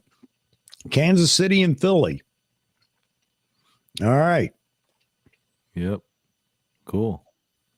Jared Poland's happy. Yeah. All right. I keep saying it, but yeah, I'm going to get out of here, folks. But again, I love you all. I think it's fantastic that you're willing to come in here and listen to me yammer on.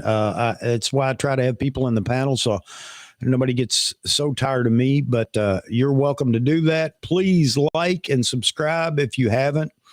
And we're just going to keep building this channel just so you folks can come in here and pontificate. And that's okay, because I do that all the time. All right. That said, I think I'm going to go ahead. Thank you for having me. Thank you, everyone in the chat. This was a fun time. And smash that like button, guys, and subscribe and share this live stream on your social media, because sharing is caring. Right? There you go. Just bring a friend. Bring a friend. Let them experience it firsthand. All right, folks. Thanks again. Have a wonderful rest of the week. I'll see everybody Saturday night, 9 p.m. Eastern time. What are we going to talk about? Whatever you all bring up, as usual, unless something happens between now and then. All right, folks. Bye-bye.